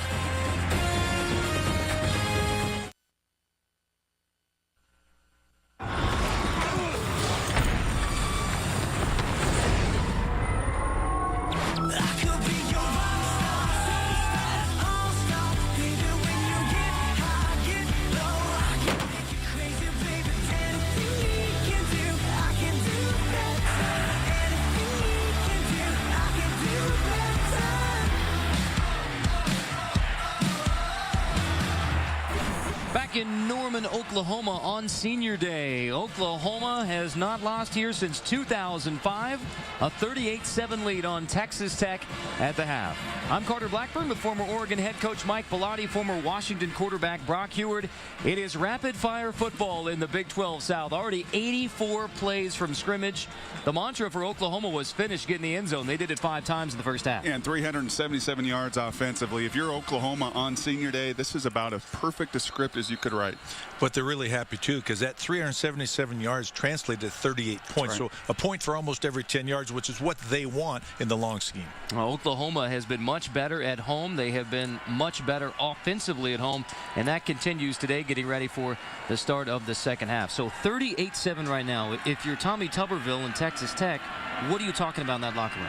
Well, consistency. Don't worry about the first half. You can't control it. It's in the books. Let's go out this half, get some touchdowns, get back in this football game. It has been the home team winning the last 6 times these teams have gotten together. Texas Tech's only win in Norman was 1996, first year of the Big 12. It'll be Texas Tech receiving the kick. Jeffers on the return. Dropped short of the 15-yard line. Let's look at our Pacific Life game summary, and as you might expect, full of offensive fireworks for Oklahoma and Landry Jones. Landry just did a really nice job of distributing the football all over the field, short, deep, out of his hands, seeing the blitz, playing with tremendous tempo and rhythm and accuracy. How about Ryan Broyles? It helps when you have the most prolific receiver in the history of Oklahoma's program to throw to. 31 career touchdown receptions now for Ryan Broyles, with 2 in the first half. On first down, it's Eric Stevens stretched out. Minimal gain. Texas Tech scored on its opening possession. That was the touchdown pass from the wide receiver Detron Lewis to Darren Moore. And no points on the board since then when it was a 7-7 game. Too much speed by the Oklahoma defense. You can't run laterally against them. You're better off running north and south. Back into the game. This is a Texas Tech team off its biggest win of the season at home versus Missouri, and come from behind fashion a week ago. But on the road, where Oklahoma has won 35 straight, it is all Sooners this afternoon. Play clock winding down. Potts gives to Batch, breaks free. This is Baron Batch. All the way into Oklahoma territory before Jonathan Nelson finally brings him down. And I guarantee you the Texas Tech coaches talk too about patience. They can't get it all back at once, but we can chip away. We've got to get some first downs. We got to get some third down conversions, and we got to run the football to keep that defense honest. And what patience you see there from the senior Batch to allow that fast flow you talked about to get out of their gaps, and he hits it north and south. 37-yard pickup, moving the football for Texas Tech. Play fake to Stevens. Potts pass tipped at the line. Incomplete. Stacy McGee got a hand on it.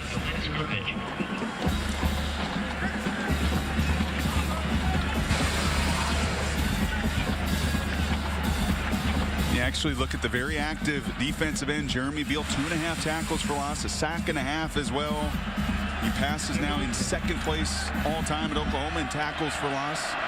Has a sense of timing to get his hands up when he couldn't get to the quarterback. How about defensively in the first half? Quentin Carter had 11 tackles. Eric Stevens, no gain again. Austin Box makes the tackle. And they're playing Beal up a lot like Oregon does with its defensive ends, playing them so they can get, again, be a little bit more mobile, be a little bit more agile in terms of the zone read, but also get their hands up in the air a little bit quicker on the quick throws. And remember Beal, a high school All-American linebacker, very comfortable in space, probably a prototype 3-4 outside linebacker at the next level that's very adept at rushing the passer. On 3rd and 10, Potts down the middle, off the fingertips of Lyle Leong, and incomplete.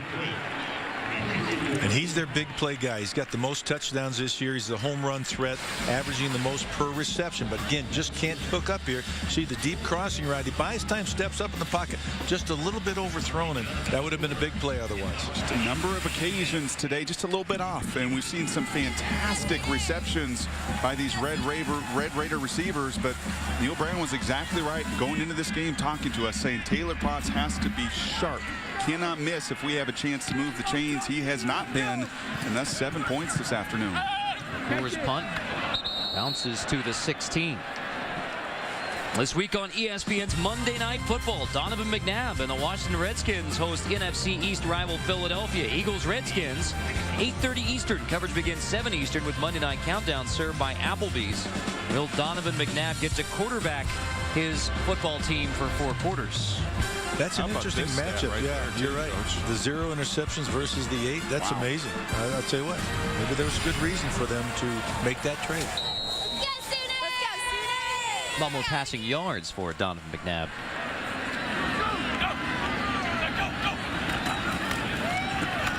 DeMarco Murray back into the game at tailback for Oklahoma. Picks up just a couple on first down. Murray left the game in the second quarter, appeared to have A problem with his ribs after a hard hit, and now he's going to take second down off. And that's unfortunate because he was off to a fantastic start early in this game. Yeah, he was running the ball as well as I've seen him this year, and I think really excited about maybe his senior day, but also just helping this offense. Start of the third quarter, already more yards for Oklahoma than they had in last week's loss to Texas A&M. They're going to get a few more yards here. This is Trey Franks, the true freshman who is really coming on. There's a flag down. It's a flag down from back here. It may be a pick or a block or something on an offensive receiver. I'm not sure, but rarely do you get open that well without a little bit of help, maybe pushing off or something. But the side judge, excuse me, called this flag. Oh yeah, they're going to call the block for sure. That you saw. Pass interference, offense, number 47. 15-yard penalty from the previous spot. Second down. Correction. The distance to the goal. Second down. And take a look here. You're going to see both of these receivers run a crossing route. And the inside slot receiver never gets his eyes to the quarterback. They're going to call that every time when you're coming across, and that's Trent Rattery, the tight end. You've got to show your numbers to the quarterback. Otherwise, that will generate a flag for a pick on every occasion. Screen on second down. Goes nowhere. We used to call that a rub route. That's right. That's exactly right. You rub the guy out, but you're right. You've got to put your hands up like you're going to catch the ball and make eye contact with the quarterback. And often you can rub off of those officials at times when you run. That's an excellent concept versus that man coverage. You just got to disguise it a little bit better if you're a big tight end.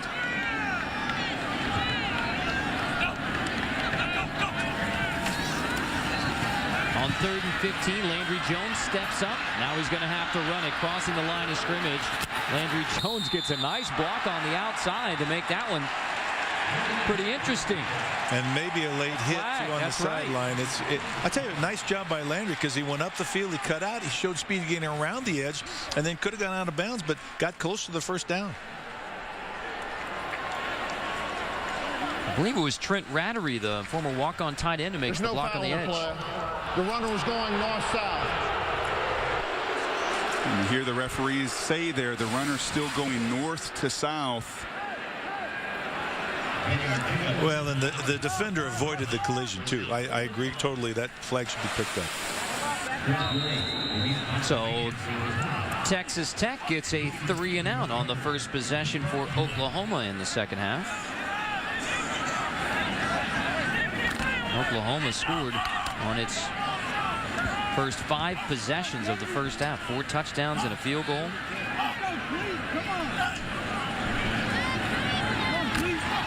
Wade, the sophomore out of Tulsa, runs it to Detron Lewis. Lets it hit and roll. Exactly what Tommy Tuberville said he did not want to see from his punt return unit this week. He also didn't want to see the wrong end of a 38-7 score in the third. Whatever. This morning at the engineering building, 11 a.m., Dean Landers, who is the dean of the School of Engineering at Oklahoma, and a Texas Tech alum taking the first swing of the sledgehammer to the car in support of OU. A little Fast Times at Ridgemont High-esque moment here in Norman this morning. Yeah, that was Kill Lincoln, right? Lincoln High School.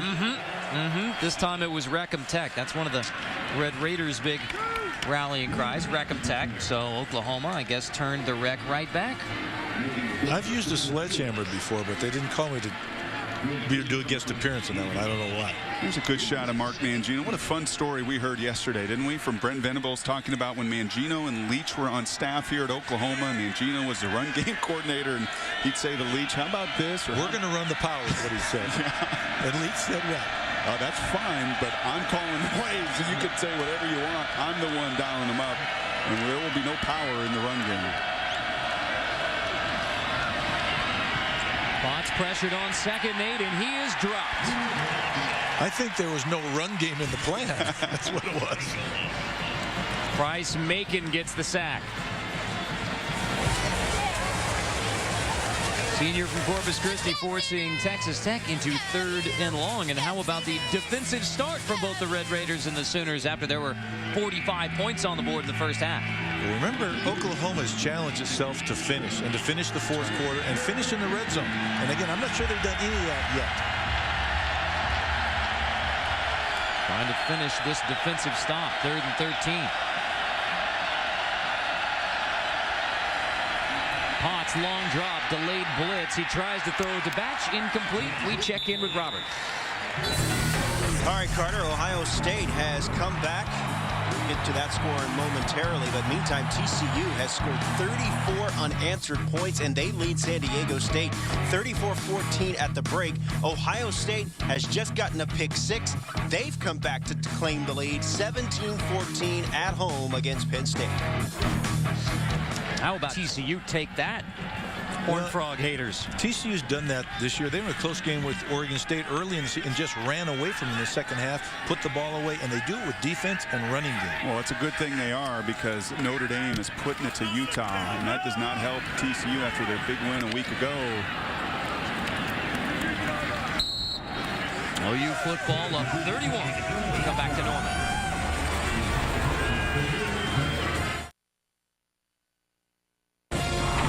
ESPN's College Football on ABC, brought to you by the new 2011 Jeep Grand Cherokee. The Home Depot. More saving, more doing. That's the power of the Home Depot. And Taco Bell. Think outside the bun. The National Oil Well Barco Drilling Simulator, one of just a few in the world. It's a training simulator, not only for familiarization of various drilling operations, also trains the students all the aspects of surface tool operations here at the University of Oklahoma.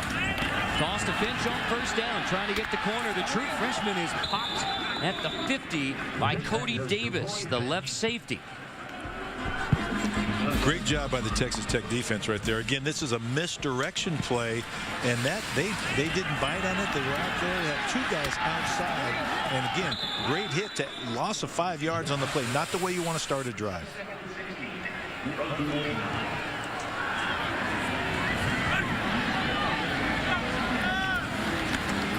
Jones to throw on second down, complete to Millard out of the backfield, the true freshman from Columbia, Missouri. And you've seen now on a few occasions over the last few drives where Texas Tech is just not sitting back, not sitting in that zone, waiting for things to happen. They have finally, over the last couple of possessions, been the aggressor defensively. Sooners went 3 and out on their first possession of the third quarter, already facing third down on the second offensive possession. 3rd and 9, only 1 deep safety for Texas Tech. Here they come. Landry Jones steps up, and he is dropped. And that looked a little bit like Texas A&M, didn't it? The film that we saw last week, where we give the Aggies a lot of credit for disguises and blitzes and really making life uncomfortable for Landry Jones. A lot of defenders moving around the line of scrimmage. And then finally finishing some of these tackles. Braun Bird ends up getting the sack, the middle linebacker, after pressure from the entire Tech defense. So after giving up 38 in the first half, after giving up 18 Oklahoma first downs in the first half, the Red Raiders forced 3 and out to start the third quarter. Lewis makes the catch at the 11. Texas Tech football. Who's going to get a first down? Never mind points in the third.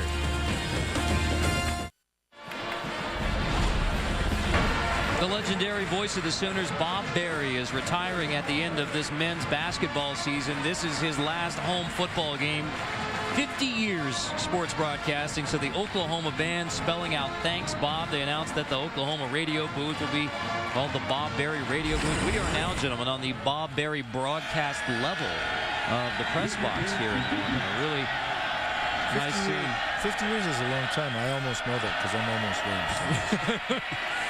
Potts to throw, incomplete. Bob told the crowd he figured out the other day that he was born just 3 days prior to the Star Spangled Banner being named the national anthem, and when he realized that, he said, if I'm older than the national anthem, I'm hanging it up.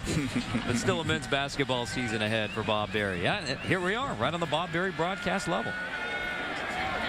Well, congratulations for 50 years. Incredible stability. Hoping to have a couple more chances here today to get his signature touchdown Oklahoma call. On 2nd and 10, incomplete. You know what you found a number of times today, and it was kind of fun yesterday to have both Brent Venables, defensive coordinator, and Willie Martinez, now the secondary coach that comes over from Georgia, in the room. And you know what, for now 40 some minutes of this game that we have seen, very few easy completions. And normally Texas Tech can throw these bubble screens and throw these little slants and throw these little in routes and have just space. And today, this Oklahoma secondary and really the back 7 linebackers as well have not given Taylor Potts easy throws and easy completions. And they're being very physical at the point of attack, even if it's outside. 3rd and 10, flag.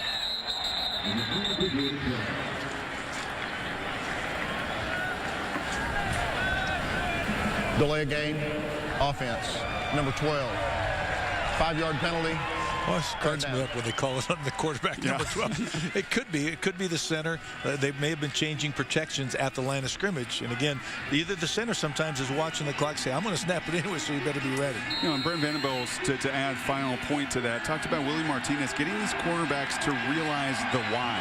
Why are they doing this? Why are they lining up this way, stemming this way, giving me this look? It allows you to react and be the aggressor and to be physical at the point. Texas Tech facing 3rd and 15 now. Potts from the end zone. Tipped and incomplete.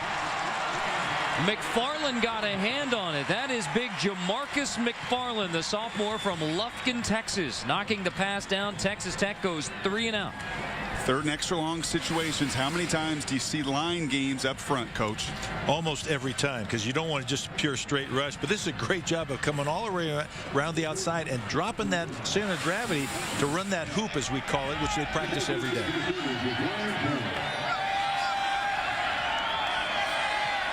And Oklahoma going to get great field position off of this punt, one way or the other. Except it's a great punt over the top. Good kick away from Broyles. Great job. LaCour on his own end zone out to the 47. Well, only 2 races left in the tightest championship battle in Chase history. The chase for the NASCAR Sprint Cup continues with the Cobalt Tools 500 at Phoenix on ESPN tomorrow, 3 Eastern, with Carl Edwards on the pole. But it's now Denny Hamlin in the lead. But Jimmy Johnson's got a new pit crew. I heard that. That's okay. He can do that with his partner. It's all for the team, right? A lot more 4-tire changes this past week as well. After the 46-yard punt, Finch takes a big hit on the first down carry. Still picks up 3. You know, we've seen Finch now on a few occasions, and he does have suddenness. He gets up to full speed quickly. I'll be curious to see if he can add some strength, because there's a number of occasions when he gets hit first, he's going down. Quick hitter on 2nd down. It's Millard out of the backfield. 2nd catch in the last drives for Trey Miller, the guy they call the load. True freshman from Columbia, Missouri, Rockbridge High School. And he plays like he's out of Rockbridge. They had a guy open deep. I apologize, but they may go back to the same play. They had the tight end open deep on the last minute. They did. They went right back to the same play they covered at that time. They're still going to get the completion those. And we talked about how coaches sometimes are willing to repeat plays, get him in a fast situation, see a guy open. That was relayed up to the booth and back down the field. Let's call the same play. This is the first down of the second half on that last completion. First 5 of the game, 31 points. Last 5, only 1 touchdown, 4 3-and-outs. Only 2 possessions of the 3rd quarter, but 3-and-out for Oklahoma. 2nd and short now. Play fake. Landry Jones, incomplete. That Finch there in the flat.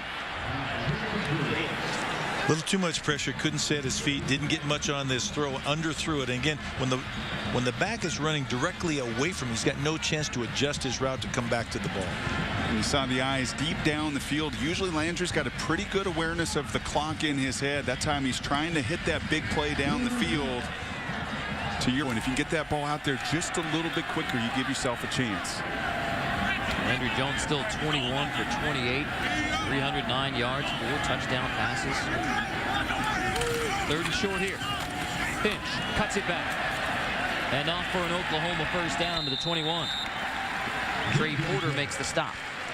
And with those 4 touchdown passes, I'll tell you what you really like to see in the development of a quarterback. Now 26 touchdowns on the year, Coach, just 6 interceptions. No question. That touchdown to interception ratio is one of the keys by which I evaluate quarterback play. Finch again on first down. Rolling through the Texas Tech defense, it's DJ Johnson making the touchdown saving tackle. Some of that power you wanted to see. That's again, right. And now a little bit more agility if he rolled off that. But he's a low center of gravity, much like some of the other backs we've seen. Again, you got to get him low. You can't bump him down. You got to tackle him down. And James Willis, defensive coordinator, is going to have some film to teach tackling to after this game. 53 yards rushing for Finch on the day and a touchdown. First and goal inside the 10. Oklahoma had so much trouble last week. Throwing on first down this time. Caught for touchdown. Number 3 of the day for Ryan Broyles. The 5th touchdown pass by Landry Jones today. And you hear the term thrown out by analysts and otherwise, body control. This receiver's got body control. Speak to this, Coach. Well, it's hard to. One, he tracked the ball. 2, he went over the top without he got the ball in his hands and then came down and controlled it through the contact with the ground. Great throw and great catch. And again, the only thing I'm going to say about Oklahoma is that's too easy. I think they, as coaches and players, maybe needed to run that ball in to get down and punch it in from the 5-yard line after last week, excuse me. But great throw, great catch. And I'm going to say, as a quarterback, I love it. Just keep dialing up. And you know, number 5. Let's just keep this thing rolling. Points are points. They don't give you any more if you throw it in or run it in. That's what I've always told people over the years. Because say, why didn't you run it and why didn't you throw it in? Hey, it doesn't matter. It's still a touchdown. And if they're going to leave one-on-one situations, you see Broyles with that reception past Mark Clayton. I get your point, and I understand that. And you want to emphasize things. You want to be more physical. But you know and I know, if you're going to leave my best player in a one-on-one, man-to-man, I've got to take advantage of that. Absolutely. And once again, we're seeing Landry Jones be almost perfect. He's thrown a couple balls away. I don't think he's thrown any that were in harm's way. And again, put his players in a position to have success. So what is it? When we've looked at the film now on a couple occasions, we've had Oklahoma both times after losses. The throttling of Colorado played much the same way. Today, nearly flawless. What's been the difference for Landry in our games we've seen versus the tape we watched? Having a running game where, again, it's efficient, and 2, the better protection. There's no question that he is more efficient at home right now, more comfortable at home, whether it's the surface, the wind, etc. I want to know when this picture is going to be taken. Been posing for for a while now. Hey, my head's getting, it's heavy to hold my head up like that. Come on. Is that just me? Does that look like a young Sam Bradford? It does. You're right. Absolutely. It was fun when we bobble on the kickoff there from Stevens, and he's going to pick it up and run across the 20. It was funny. We were talking with the OU coaches yesterday. Fun. I mean, as they talked about senior day and said, in a football tradition-rich place like this, you're going to be coming back here for the rest of your lives. You're going to bring your kids back to Oklahoma. Telling the seniors, you haven't lost on your home field. Finish out your Oklahoma home career. Last thing you want to do is walk away from here knowing that you took a loss the last time you were on the field. And to play the level they have today. And this is the way you want to go out. And not just in a victorious way, but making a real statement to all these 85,000 and responding to a bit of adversity off the loss. Change of quarterback for Texas Tech. It's Stephen Sheffield, the senior from Austin, Texas, Connolly High School, who started last week, handing off on first down. Well, as we talked about, you saw all those records and all the things. It's not only a testament to those seniors, it's a testament to the entire program, to the coaches. You saw earlier, Bob Stoops is one of 4 coaches to win over 120 games here. And it's not a long time. Their winning percentage is unbelievable. So Oklahoma has a very fabled and well-deserved football reputation. And second and short after the pickup by Batch. Sheffield gives it right back to him. No gain here, as Austin Marks makes a tackle for loss. In reading a lot of the newspaper articles and coverage after Oklahoma lost on the road again last week, second loss out of the national championship, you'd have thought that the sky was falling over Norman, Oklahoma. Bob Stoops in his 12th season. How difficult is that when you get to year 12, especially with all the early success that Oklahoma had, national championship in 2000? How difficult is it when you get to this point? It is, and the sky is falling for the fans because they've set the bar so high. But Bob Stoops is a great football coach. He's got patience. he's got a recognition of reality, I guess is the best way to put it. He and his staff went right back to work, said, here's what we do, here's how we win the conference championship, get in the conference game. Still BCS we have a possibility. So all that stuff is still there. We just got to work a little bit harder. I love the stat that the 3 years prior to his arrival, the first 3 years of the Big 12, Oklahoma went 8-16. Since then, they have gone 80-19. 6 Big 12 conference titles. That leads all the Big 12 schools. And even though with 2 losses, national championship number 8 won't come this year for Oklahoma. As Moore makes a nice grab. This is a team that is still in play for the Big 12 title, in the odd position of rooting for Texas tonight against Oklahoma State, who's the Big 12 South leader. But there's still Oklahoma versus Oklahoma State to come, Oklahoma at Baylor to come. And they're going to have to take this kind of game to the road. That's what else you read throughout the papers this week. Why the dominance at home, why the execution at home, and why not on the road? Why the efforts at Missouri and the big plays and the lack of finish? They're going to get 2 more weeks, 2 more opportunities to finish this season to, in the words of Bob Stoops, execute, make those plays in the red zone. It isn't rocket science. We watched the film. They play faster at home. They feed off this crowd. It's hard. It's hard to go into difficult environments in college football and win. Your margin of error becomes so slim, Coach. Fans don't want to hear execution, but isn't that really the gist? Absolutely. And I think you can't discount the noise factor. And when they're trying to play fast on the road, the noise affects them. But they've got to play better defensively on the road. And that's playing more people, keeping them fresh into the fourth quarter. They talked about it. I think they'll do it today. It's great to get everybody on the field because they want those kids to be able to play in prime time too on the road when it counts. And I think that's an excellent point. When you looked at Oregon a week ago playing 25 guys defensively and being fresh in the second half, and the struggles with Oklahoma this year being outscored by 50 points, and you can see the road struggles to this point. You've got to, if you're going to play up tempo as Oklahoma likes to do, you have got to play more guys defensively. How fast do you think that Oklahoma versus Oklahoma State game will move with the way that those 2 teams like to play? This one slowed down a little bit as it's gotten to a 38-point differential. Sheffield looking downfield, incomplete, intended for Lewis. That was Fleming in coverage. Well, it's really the critical thing when you look at Oregon. As we saw, #1 in the polls, and it's not just because they lead the nation in scoring and their offense is potent and unbelievable. They've got tremendous special teams, an area of concern for Oklahoma this year. In fact, their 2 losses, they give up 2 huge kickoff return touchdowns. And then defensively, they play so many people and get contributions from 20-plus guys defensively. And as I said, if you're going to run that style of offense, you better have fresh bodies late in the game. You're right. And what Oregon has found and what other coaches still fear is the young guys that haven't played as much, the lack of experience factor, those things you're a little bit less likely to put them into the game. But once you do, you'll never know until you play them. And once they get the confidence of being in there where coaches say, I can make the play. He's putting me in at the right time when it really counts. Their confidence goes way up. That's trust, isn't it? Exactly.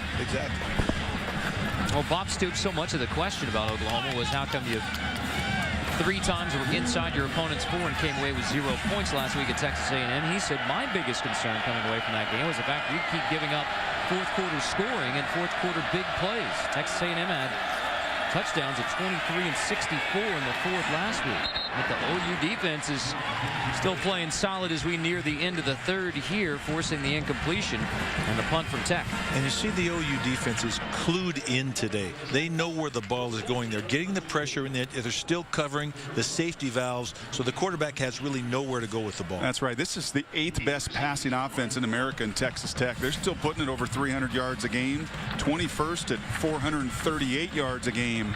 And you're seeing them dismantled here by Oklahoma defensively. McCour's punt. Roll inside the 20 as Broyles lets it hit. Take a look at our Chick-fil-A drive recap, or maybe it should be the Chick-fil-A drives recap. The Oklahoma touchdowns. First it was Jones to DeMarco Murray out of the backfield. A field goal made it 10-7. It was Jones to Kenny Stills, the true freshman. And then the 29-yard run from the other great true freshman, Finch. Broyles touchdown catch #1. #2. and number 3, making him Oklahoma's career touchdown receptions leader. 5 touchdown passes on the day from Landry Jones. And 45 on the board. Moses Madu is in a tailback now for Oklahoma, picking up a solid 7 on first down. Well, you talked about wanting that emphasis down there to run the ball a little bit. Isn't this your opportunity now if you're Oklahoma? Absolutely. But I think the biggest challenge is coming up. Oklahoma's been outscored in the fourth quarter. Whether it's been because they couldn't score, other teams were behind and they had to score. They still have the challenge of the fourth quarter and offsetting that 81-32 deficit in terms of scoring. It's a big one. Minus 49 in the fourth. Miller stopped on second down, so third down already coming up. That's Colby Whitlock on the stop. Senior from Oklahoma. But I think, Brock, you're right. I think everybody in the stadium would like to see Oklahoma run the ball down the. They want to see them score points, to tell you the truth. But I think deep down, for the coaches, for the offensive line, for the running backs, run the ball, run it downhill, run it when everybody knows you're going to run it, and still be successful. We'll see what Oklahoma does here on third down and 1 with the clock rolling toward a minute left before the fourth. Jones is going to toss it. Madu has the first down. And Moses Madu all the way down to the 35. So not only running it, but picking up a big one in the run game from Moses Madu. And it's okay to get the big runs. It doesn't have to be 3 yards in a cloud of dust. Let's go 40 yards in a cloud of dust. And just man on man, winning those battles at the line of scrimmage to free up yet another Oklahoma Sooner senior in Madu. Quick snap. Madu gets it again on first down. After a 34-yard rush, Madu picks up 5 more. And one of the keys in winning on the road, and I've always felt this way, Mike, that is when you can run the ball, when you can control the line of scrimmage, when you can take a crowd out of a game by running it on the road and playing at Baylor and at Oklahoma State and Bedlam, will be critical the next 2 weeks. You're absolutely right. The other thing, too, is watch the Texas Tech defensive linemen. Between plays now, their hands are on their hips. They're getting tired. The pace is getting to them. And the fact that they've been on the field so long. Chick-fil-A drive recap. We showed you all of those touchdowns. 11 drives, 6 touchdowns, 493 yards of total offense for Oklahoma today. The Sooners have run 57 plays from the line of scrimmage, and we're not even to the fourth quarter yet. 3rd and 1. Did Landry Jones get the first?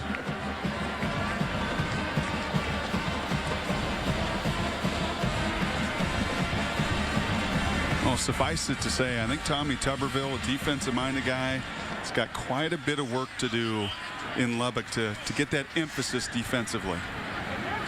He knows it. He knew it when he took the job. He knows it now. He's talked about the fact that he will recruit equally to both sides of the ball going forward. The Texas Tech recruiting class is ranked number 20. I talked to some very knowledgeable Texas Tech fans this week, and they say, hey, we understand the deal. There's still a divided fan base there with the way that things ended with Mike Leach. And there's still a division, but a lot of folks around Lubbock know, hey, we know it's going to take a couple of years to build this defense up and to play the way that Tommy Tuberville wants to play. They have an excellent recruiting class coming in, again, ranked by ESPNU, number 20 in the nation, and playmakers on both sides of the ball. Let me say this. There shouldn't be a divided fan base. Right now, you can't go back. Let's go forward, support the coaches there, let him get his job done. Oklahoma's going to try and run one more play before the fourth. They didn't get it off. So to the fourth quarter we go. It's Oklahoma by 38 on Texas Tech. But can the Sooners finally win a fourth?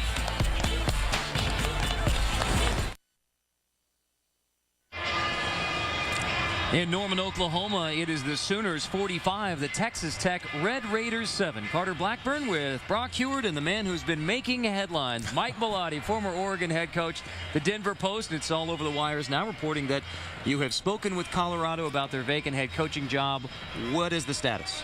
I've been contacted. We've had very preliminary discussions. That's about it at this point. And I've been contacted by a couple schools. I hopefully you would be as a coach and with the record and all that stuff. But I love my job job right here, I'm sort of happy. Oh, isn't that sweet? Isn't that sweet? Thank you, Coach. We just want to make sure we got spots on a potential staff if you do come back. Guys, yeah, you're my D-line coach and you're my offensive line coach. How'd that be? Good. I think that's. Oh, sorry. Maybe my quarterback's coach. We're gonna be pulling a lot. I can guarantee you that. It's not gonna be three yards in a cloud of dust if I'm the offensive line coach. Maybe a cloud of dust going the other way. You know, one of the other things they've got to determine, depending on how DeMarco Murray is they've got to get Madu comfortable carrying the football, not fumbling. This is a test for him, too, here in this fourth quarter. Let's get back to Mike Bellotti. We got a chance to look at that Oregon program up close and personal last week. Thank you for hosting us there in Eugene. But it is truly amazing, Mike, at what you built as head coach and AD. They're bringing in Chip Kelly. I mean, it's pretty stunning that just a few short years ago, he was the offensive coordinator at New Hampshire. Now the head coach of the #1 undefeated team in the nation. And if Oregon can take care of business, they'll play for a national championship. They're in a great position, and I'll tell you what, I think Chip and his staff have done a great job. And with the development of Darren Thomas, we've talked about, I think that's been the linchpin, so to speak. They lost Jeremiah Masoli, but Darren Thomas is actually a better passer. They're averaging more per play this year offensively, and they've improved the defense by, Brock, you talked about it, playing more people on defense to stay fresh. Yeah, I think the misperception out there is it is all offense, and Chip Kelly, some wonderkin that has some scheme that's just outsmarted everybody. Holding offense, number 33, 10-yard penalty, first down. But when you dig in and you look at it, and Bob Stoops addressed it this week with us, it's about doing things the right way. It's about your preparation and how you execute. And Oregon practices as fast and as competitively as anybody in the country. And they have understood and bought into the special teams and the defensive component it takes if you're going to run the table and play consistently week in and week out. It may be kind of a crazy speed, but it's tough to stop crazy. It is, and it's tough to prepare for it in a week. Even Oklahoma plays fast. Again, their no-huddle scheme, what they do with the combination run and pass, puts a lot of pressure on the defense because you cannot simulate in practice how fast they're going to come at you. Ron Bird laying it on Roy Finch. That's a mismatch in size. That's about 185 and 250. That's mojo right there, Odessa Permian. But to some degree, isn't this good contact for Roy Finch? If he's going to be a guy that's going to carry it 15 or 20 times here over the next 2-3 years, he's got to learn to fight through some of that contact.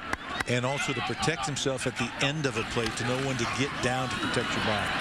Finch turns it up inside the 20. OU's in the red zone again. We check in with Robert. All right, Carter, AT&T All-America Player of the Week update. Northwestern quarterback Dan Persa, 2 touchdowns through the air, 1 on the ground as Northwestern upset Iowa, but season-ending Achilles injury for Persa. You can text VOTE to 345-345. That is a tough one for Persa. Oklahoma quick snaps, bench, minimal gain. Northwestern beating Iowa again. The Wildcats have something on those Iowa Hawkeyes. Persa, a very accurate quarterback, which again, in any offense, it doesn't matter what you run. If you have an accurate quarterback, you have a chance to move the football. So Bob Stoops in Oklahoma isn't the only one that goes on the road and struggles, right? I mean, I think many fans think that. Wow, if you do it here, why can't you do it? Because going on the road, you have got to play at a much higher level, especially when you have a home field advantage like you do here at Owen Field. You have got to play. And you can't have that. That's exactly what you can have. You can make up for missed field goals at home up 45-7, but it's caught up to them at times this year. Special teams, defense, team effort if you're going to be #1 in America.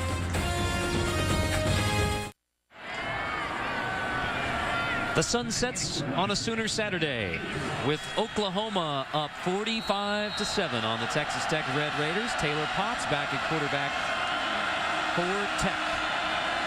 Is that a nice bit of alliteration there? I'm not going to try to repeat it, so it's good for you. Brock wrote it down in block letters for me, so got to give him credit. I don't do cursive. Thank you for bringing your Big Chief tablet. Well, Mike, you mentioned it. They're going to break. Fourth quarter, what do you see from Oklahoma? Well, unfortunately, they missed a scoring opportunity, missed a field goal. Doesn't matter if it's a field goal or a touchdown. I know right now that they're talking about the fourth quarter. They're talking about what we need to do, and we want to win this fourth quarter. We want to finish the game. It was Stephen Sheffield on the last offensive possession for Texas Tech. Taylor Potts, who started the game. Back in a QB, 2nd and 5. Oklahoma bringing pressure. Potts flings it long. It is picked off. Jonathan Nelson grabs the interception. 2nd interception of his junior year.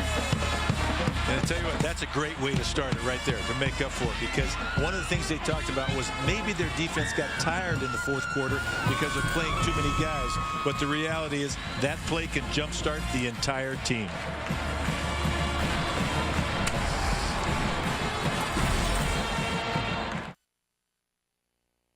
ESPN's College Football on ABC. Brought to you by K Jewelers, the #1 jewelry store in America. Every kiss begins with K. Nissan, proud partner of the Heisman Trophy. And Dr. Pepper. There's nothing like a pepper.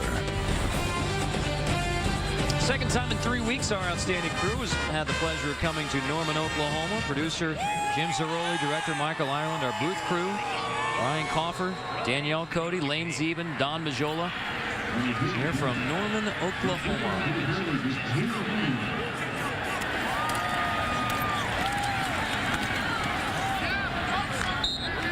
On 1st down, it's Clay with the carry for Oklahoma. New quarterback, it's Drew Allen, the redshirt freshman from Alamo Heights High School in the San Antonio area. 6'5", 232, fairly prototypical in size, and we say this every time that a backup comes in. Valuable reps and opportunities. And you also want to run your regular offense. You not just want to run the ball 3 times in a row. You want to try to do and see what that young man can do within the offense. Allen off the play fake. Tipped and almost intercepted. Trey Porter nearly got the pick. And every single play becomes a learning opportunity. He's going to know next time to put a little bit more air on that ball. And a great defensive play to get that ball almost intercepted. Trey Porter, they say again, best cover guy. They believe he will be an NFL player down the road. Hope that he becomes a stalwart in the Texas Tech defense in the years to come too. That defense kind of grows up around guys like Trey Porter, Jarvis Williams, the redshirt freshman, Cody Davis, the sophomore safety, DJ Johnson, quarterback. He's a safety. That pass is batted.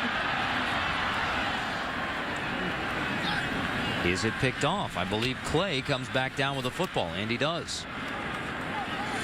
What you used to do, aren't you supposed to spike that ball down, not catch it in that situation? Yeah, exactly. If you're the quarterback, it's your job when that ball is in the air to be the aggressor and go run after, especially if you're 6'5" and 230. Don't sit there and watch it. Do the best you can. Kind of like a Hail Mary. You want to go up and you want to spike. You see Josh Heupel there having some conversation. Those coaching points, you don't often get them, especially late in the year in practice reps. There's some tremendous opportunities to learn. Lewis grabs the punt near the 20. When we come back to Norman, Mike Bellotti has the solution to the BCS mess. Let's take a look at the conference rankings 1 through 6. You see Mountain West and WAC are ahead of ACC and Big East, yet the ACC and Big East will have automatic qualifiers to BCS bowls. I have a suggestion. How about no automatic qualifiers? How about earning the qualification during the course of the season? So at the end of the season, the top 6 conferences, based on their power rankings, would give the automatic qualification. So you'd have to earn it every week, every mid of the season. Every single team then would be evaluated within that system.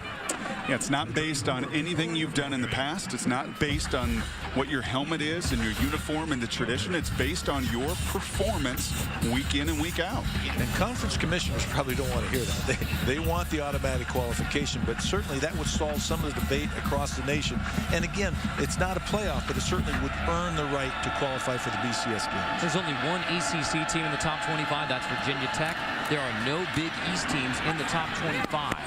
And Virginia Tech already beaten this year by Boise. Makes that point maybe a little bit stronger. It only makes sense. I mean, there's a BCS ranking system for every team in the country. There's a BCS ranking system for the conferences. Why not just say the top 6 conferences each year get those automatic bids, and then you have, if the WAC outperforms the Big East in a year, then they get the automatic bid. And every single team in every single conference would continue to play well because they have a chance to share in a purse. On first down. This fumble of the football near midfield. Do the Red Raiders have it? Fumble on the play. Went out of bounds, so Texas Tech will keep it.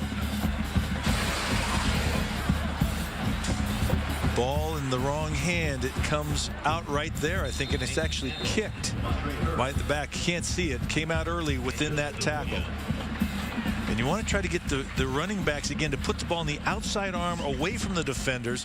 Can't see it again. The ball's on the ground right there. Comes out and then it gets kicked by the Oklahoma players. Actually, unfortunately, and then great attempt, but not able to corral it before it goes out of bounds. Don't you just love the pursuit of the Oklahoma backup, still flying around, getting 3 guys to the ball. Watch the throw on second down. It's batted and nearly picked again by Frankie Alexander. I'll tell you what, you're seeing the Oklahoma defense, who again was challenged this week, was challenged because of what happened last week, to stop plays, to finish the game, to play through the 4th quarter. And again, I think they're responding right now. Well, it's essential because you look at, and we posted the schedule a couple times, if you're playing at Baylor on the road against that tempo of an offense, you end the year in Bedlam matchup against Oklahoma State on the road in that hostile environment in a rivalry game. Now, this is beyond conditioning. This is that mindset of finishing in the 4th quarter.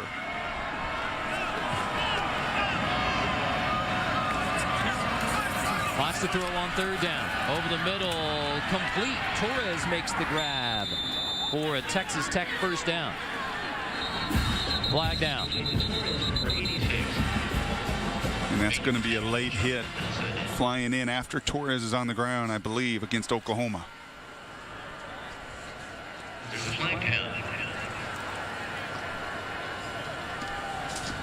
Bob Stoops either talking to the officials or talking to his players. I'm not sure. The line to gain was made after the play.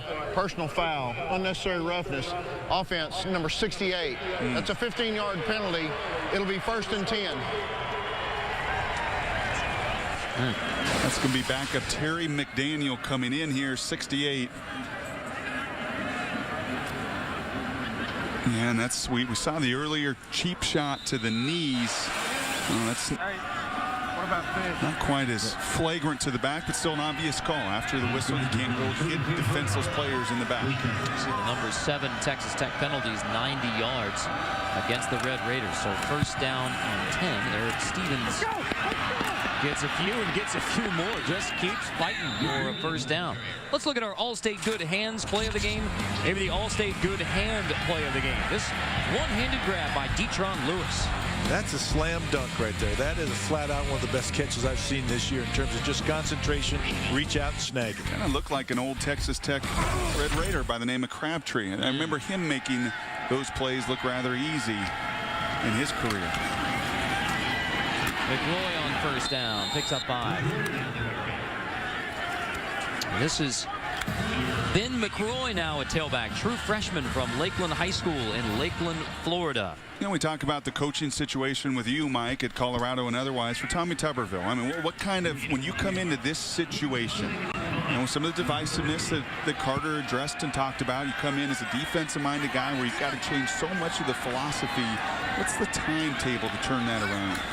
Well, you change what you can a little bit at a time. You still want the success for this team, for this group of young men. You don't sell them out. You try to make sure, are we putting people in a position to have success? And then are we building for the future? Because eventually he wants to be in his identity, his team, what he was offensively. And again, I think right now he's committed to a combination of spreading the ball with the pass and the run, but playing better defense. You know what this kind of reminds me of is a little bit of what you're seeing at Auburn, where you brought in Gene Chizik, a defensive-minded guy, at one time assistant coach of the year for his efforts both at Auburn and Texas as a D coordinator. And then he has the foresight to bring Gus Malzahn in and run the spread and do everything they do. in some ways, you look at Texas Tech and the hiring that they've done with their offensive staff to keep this system in place of spread and throwing it. And then if you can combine his defensive elements, that may be a winning combination. Well, I will tell you that if I went back and coached, I would run the spread option. I would spread people out. I would have a mobile quarterback. I would try to play great defense by playing a lot of people. And I think that's not only in vogue, it's a great equalizer in terms of college football, because a mobile quarterback, the spread option, is very difficult for a defense to handle. Can that offset deficiencies, that kind of a system? Absolutely. It can mirror deficiencies, especially up front. If you can't get the biggest, strongest, fastest people, you can still get some of the players of less stature. That's why smaller quarterbacks, receivers, running backs are all having success now, because you're putting them in space and allowing their speed and space to be the definitive or the thing that defines them.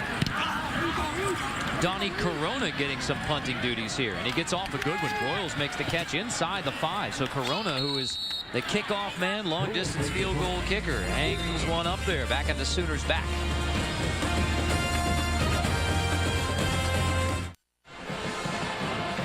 Texas Tech player has been disqualified for striking an opponent on that punt, so he has been kicked out of the game. Yeah, that's number 60, Jesse Smitherman. And that may or may not result in a disqualification for the first half of the next game. Depends if they call it fighting, what it was.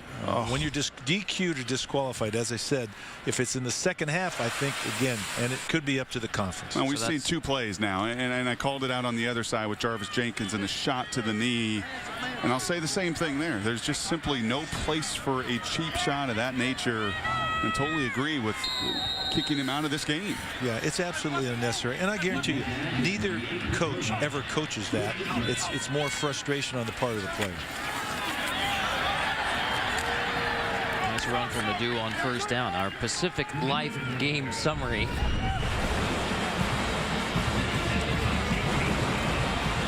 $16 plays for negative yards or no gain, 2 interceptions, and yet explosive plays too from Texas Tech. While Broyles continues to roll up big-time numbers, he's now the all-time leader in touchdown receptions in Oklahoma football history.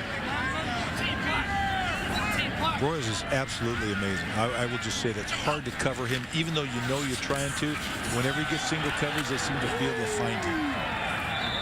Drew Allen lowering the shoulder and diving for an Oklahoma first down. The redshirt freshman, former Mule. He was a quarterback at Alamo Heights High School in the San Antonio area. Chase Clement right before him at Alamo Heights went on to be a record-setting quarterback for the Rice Owls. And he brings a little bit more of that zone read skill set. He has the ability to, as you just saw there, convert with his legs. And when you're a young guy and a redshirt freshman and learning the ropes, that's a nice talent to have. I think it's pretty obvious as we've seen the level of execution and efficiency with Landry Jones. It's going to be his job around here for a while.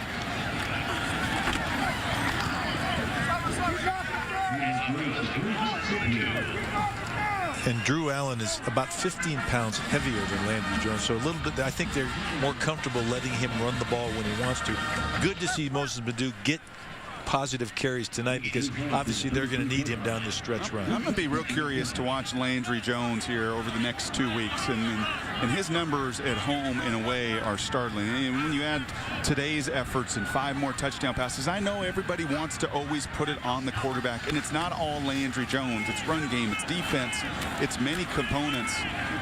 But when he plays here, he gets awfully comfortable, and this offense seems to find itself in much more rhythm than on the road, where they have struggled to find some identity and make the game easier for him. And remember, on the road, you cannot control the noise. It's the crowd noise that can affect your ability to communicate. You can't do it verbally. It all has to be through signs or whatever. And so that can have an effect. And you're right. I look forward, too, to seeing what he can do these next 2 weeks on the road.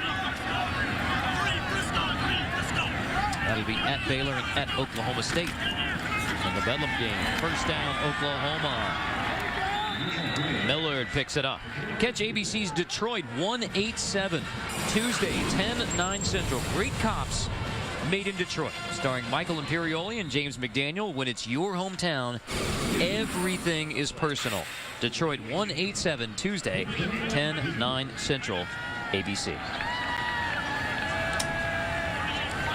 Carter Blackburn with Mike Bellotti, Brock Heward, our entire ESPN crew from Norman, Oklahoma, where the Sooners have rolled up a 38-point advantage on Texas Tech, trying to close out their 36th consecutive home win. Play on first down, scoops to the outside to pick up about 8. You know, and it's nice to have a run game, and it's nice to play defense and force turnovers. But as a quarterback, in for Landry Jones now in his second year with 20 starts under his belt, and these are updated with today's success. Look at that touchdown to interception ratio. I mean, you know, we talked to the coaches yesterday, and Bob Stoops and Kevin Wilson said, hey, it's not all Landry Jones. And I realized 5 of those picks on the road against Nebraska. But that's a telling number. That tells me something very specifically, that his judgment at home and his ability to, you know, that margin of error we talk about on the road, there's just no easy answer for that, and it's a telling statistic. The other thing, too, though, is they've had to come from behind. They've had to throw on the road, and you know when yourself. Yep. When you're behind in the game and the other team knows you have to throw, they change the defense. There's more pressure. They're more mixing in the coverage, and so it is more difficult because his completion of almost 60%, his yardage at 272, something like that, is pretty good. But you're right, the interceptions are because of either mistakes or lack of support. Oh, it's much more difficult. I mean, the noise and to communicate, and we've seen the film of both of these losses, and the linemen don't get off the ball, and people are in your face, and you've got to make plays at times with your legs, and you've got to avoid contact, and you've got to be a difference maker. I guess at the end of the day, that's what it says, is you must be, as a quarterback, elevating the play of everybody else in those situations, in those hostile environments where people are looking to you to be that leader. Mike, I want to go back to what you said about going on the road. A no huddle, up-tempo team. It requires a lot of communication. Is it exponentially more difficult when you're on a road environment? It's much louder? It is. Because you can't control the noise, and the fans are going to cheer and yell when you have the football. At home, they don't. They're quiet. They allow you to run your offense at your pace. It's hard to go fast on the road. Oklahoma slowing down now with a 38-point lead. Still running the football. Well, Justin Blackmon leads the Cowboys. Oklahoma State against Mac Brown's Texas Longhorns. Saturday Night Football presented by Southwest Airlines. ABC 8 Eastern, 5 Pacific. Some of the nation will see USC versus Arizona. Go to ESPN.com, search maps. Cowboys haven't beaten Texas in 12 years. Justin Blackmon, 20 catches a year ago, 75 through 9 games in 2010. And it's interesting, when we chatted with Tommy Tuberville, he said that's the model. That's what he wants his offense to look like, is what Oklahoma State's been able to do. Texas Tech recovers a fumble. Brian Duncan on top of it to get a fumble recovery. Correction, Whitlock on top of it to get the recovery that was forced by Brian Duncan. So perfect form tackle right there. Put the helmet on the ball, a shoulder, and lift and separate. I think that's what you'd call it. So do we have a 0-0 fourth quarter? Is that, as I'm seeing these final 15 minutes, when you evaluate finish and you evaluate your young kids flying around and playing, and Colby Whitlock, he's continuing to play in his 46th consecutive start. But probably pretty good teaching tape once again for Brent Venables and for Bob Stoops and for Kevin Wilson, because this won't be good enough. 0-0 in the fourth quarter, more than likely, over the next 2 weeks, is not going to win you a Big 12 championship. Another late penalty coming in. You know, one thing, too, Coach Gundy's done a tremendous job of reloading even his staff at Oklahoma State, and I think that's one of the things that Coach Tuberville looked at. Holding offense, number 78, 10-yard penalty, first down. You know, and you tend to get more holds when you're running a lateral running game, because, again, when you're pushing straight ahead, it's a little bit easier to get your hands on a guy who doesn't show. But when you run laterally, defenses try to separate, and that's when you get the holding calls against the offensive line. So take me back there to what, that comment you just said about a staff and what Tommy Tuberville has learned from a Mike Stoops. Well, I think he's learned from Stoops, from Coach Gundy at Oklahoma State. It's just sometimes you have to reload that staff. He likes youth on his staff. He feels like those young people can recruit and they can relate to the players, but you still have to have football junkies at certain positions. He talked about offensive coordinator, offensive line, secondary, and defensive coordinator. Those guys need to know football. They need to eat, sleep, drink. They just got to love football and be football junkies. Everybody else has an important role with the position, but they've got to recruit their tails off. And again, it's a combination. I don't think you can have a guy in college football now that can't recruit or doesn't know football well enough to coach a position. So it's sort of a combination of what your comfort zone is. That obviously Coach Tuberville had a bunch of guys he has never coached with. So he's very comfortable and confident that he can sort of put a model together to have success. He's had that at Ole Miss, at Auburn. He's a veteran coach. Well, Oklahoma is going to walk off the field with another home victory, the 36th consecutive home win for Oklahoma on senior day for a group of 17. They close out the 5th consecutive undefeated home season for Oklahoma. It is the 50th undefeated season at home in Oklahoma football history. The first ever head coaching matchup between Bob Stoops and Tommy Tuberville goes to Bob Stoops, a 45-7 win. So the Sooners bounce back from loss number 2, beating Texas Tech. For Mike Bellotti, Brock Hewitt, our entire crew, I'm Carter Blackburn. Stay tuned for the complete post-game report. Oklahoma goes to 8-2, 4-2 in the Big 12. Rolling over Texas Tech 45-7. Post-game report, John and Jesse, after this message.